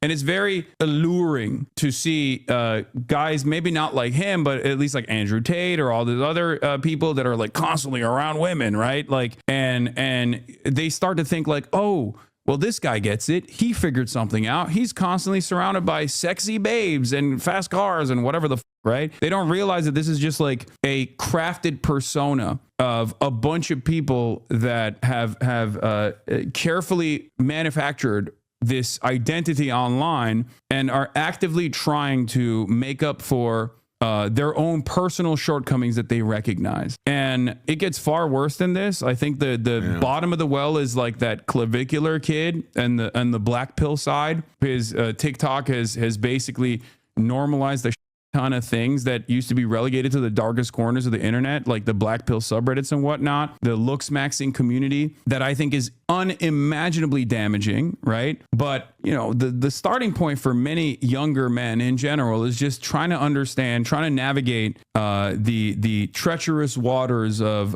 interpersonal communication and developing relationships with women. And then they slowly but surely get preyed upon by people like this, who then tell them that the best, most successful thing to do, the best possible thing to do if you want to approach women is to just like shit on them non-stop. Okay, that's the way to do it. Just shit on them all the time and call them bitches, and then they will want to be with you. Very successful. Like, you try convince to them that they shouldn't. You know, like, Charlie, did I pursue bring women? Do they know Charlie? that Did I bring wife your is 5 family? years older? Did I bring any of your You family? called me stupid. Did I say anything about your family being stupid, Charlie? You could. It's You could because go I'm for it. better than you, Charlie. No, it's because Yeah, everyone got that. Everyone got that from this interaction, from this brief interaction. you're embarrassed, and you know that the traditional values that you try to sell people on are bull. Because Let's you go are not through a it. traditional man. Chuck, let's go through it. You are not a traditional Let's man. go through it, Chuck. And by the way, I think that is legitimate. If somebody is trying to argue in favor of heteronormativity and extreme traditional social mores and laws, and they don't live according to that, that is a important topic of debate. You're advocating for something that you cannot and do not adhere to. Hold on, me hold what on, I'm hold on. doing with- Look at his notepad. Hold on. Go back to that. He definitely has some, as somebody who does this in like lectures or whatever, he has some like crazy doodles going. I can't see from over here. No, you got to play it because it's like You are not a traditional man. I definitely let's felt go it. through Yeah. it. You are not. Yeah. What is that? Yeah, what is that? What are What these is he? Is he doodles? just like What are you doodling over there? Yeah, thank you. I knew I wasn't imagining things. What is he doing? If you have gray hair and you're doing that. Ay.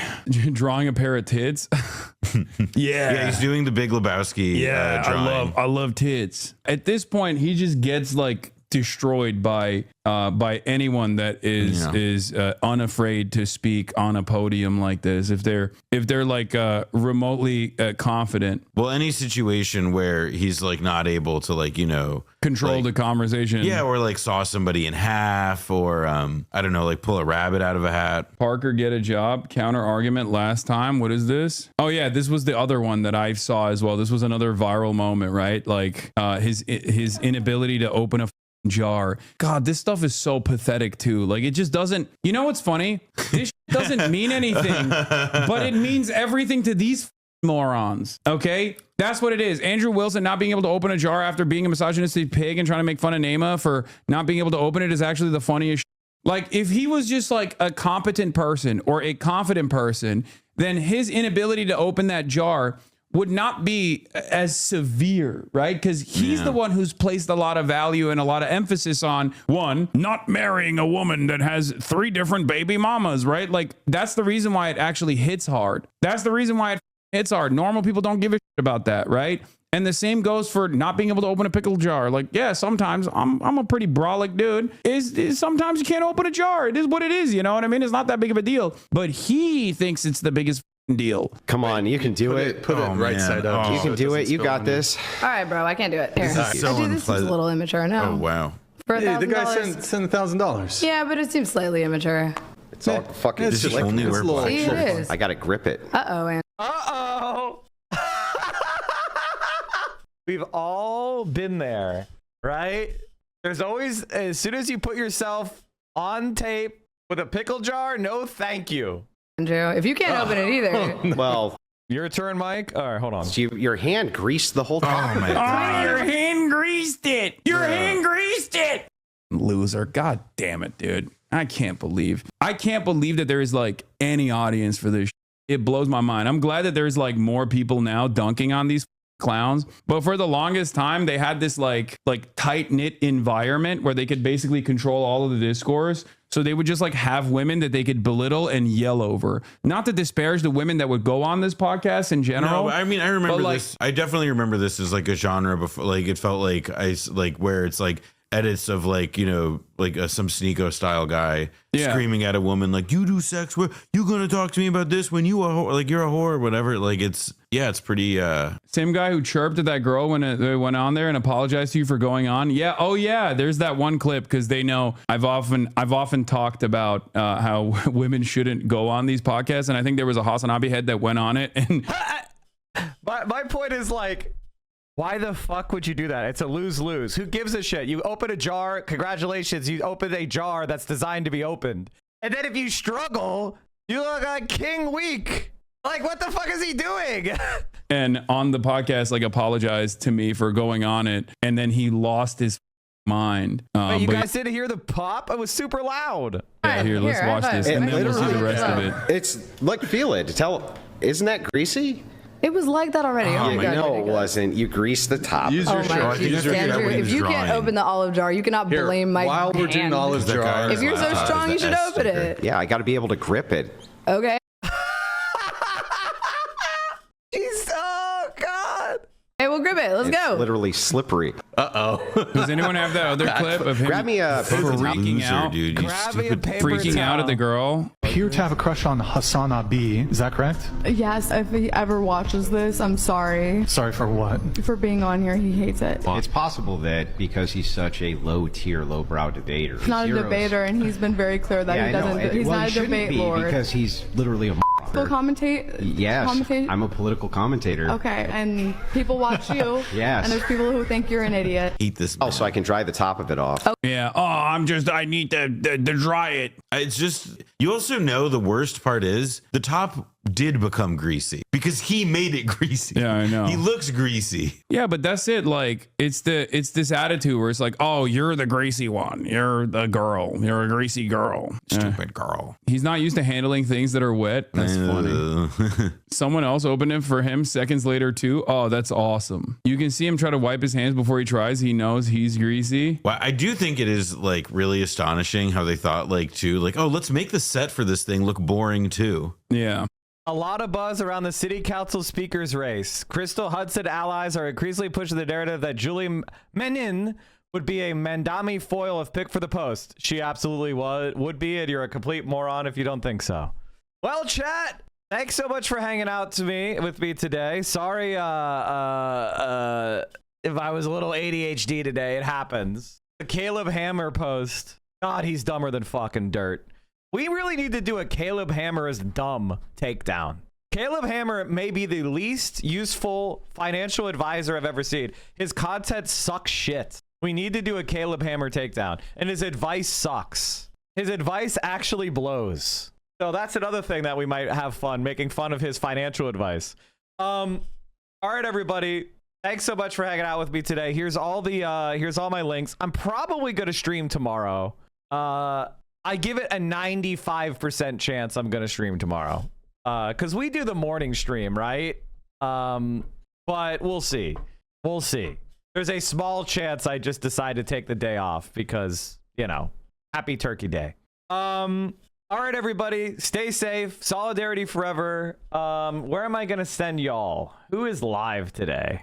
Oh, I know who we could raid today. Friend of the show, Frida. He is live today. I have a project that we're cooking up. It's going to be absolutely amazing. You guys are, when you guys see the project that we're cooking up, you guys are going to be pogging so fucking hard. This is the ultimate promise. You guys are not going to believe the level of cool that you are about to experience. All right, everybody, stay safe. Solidarity forever. I'll see you all soon. And, Free Palestine.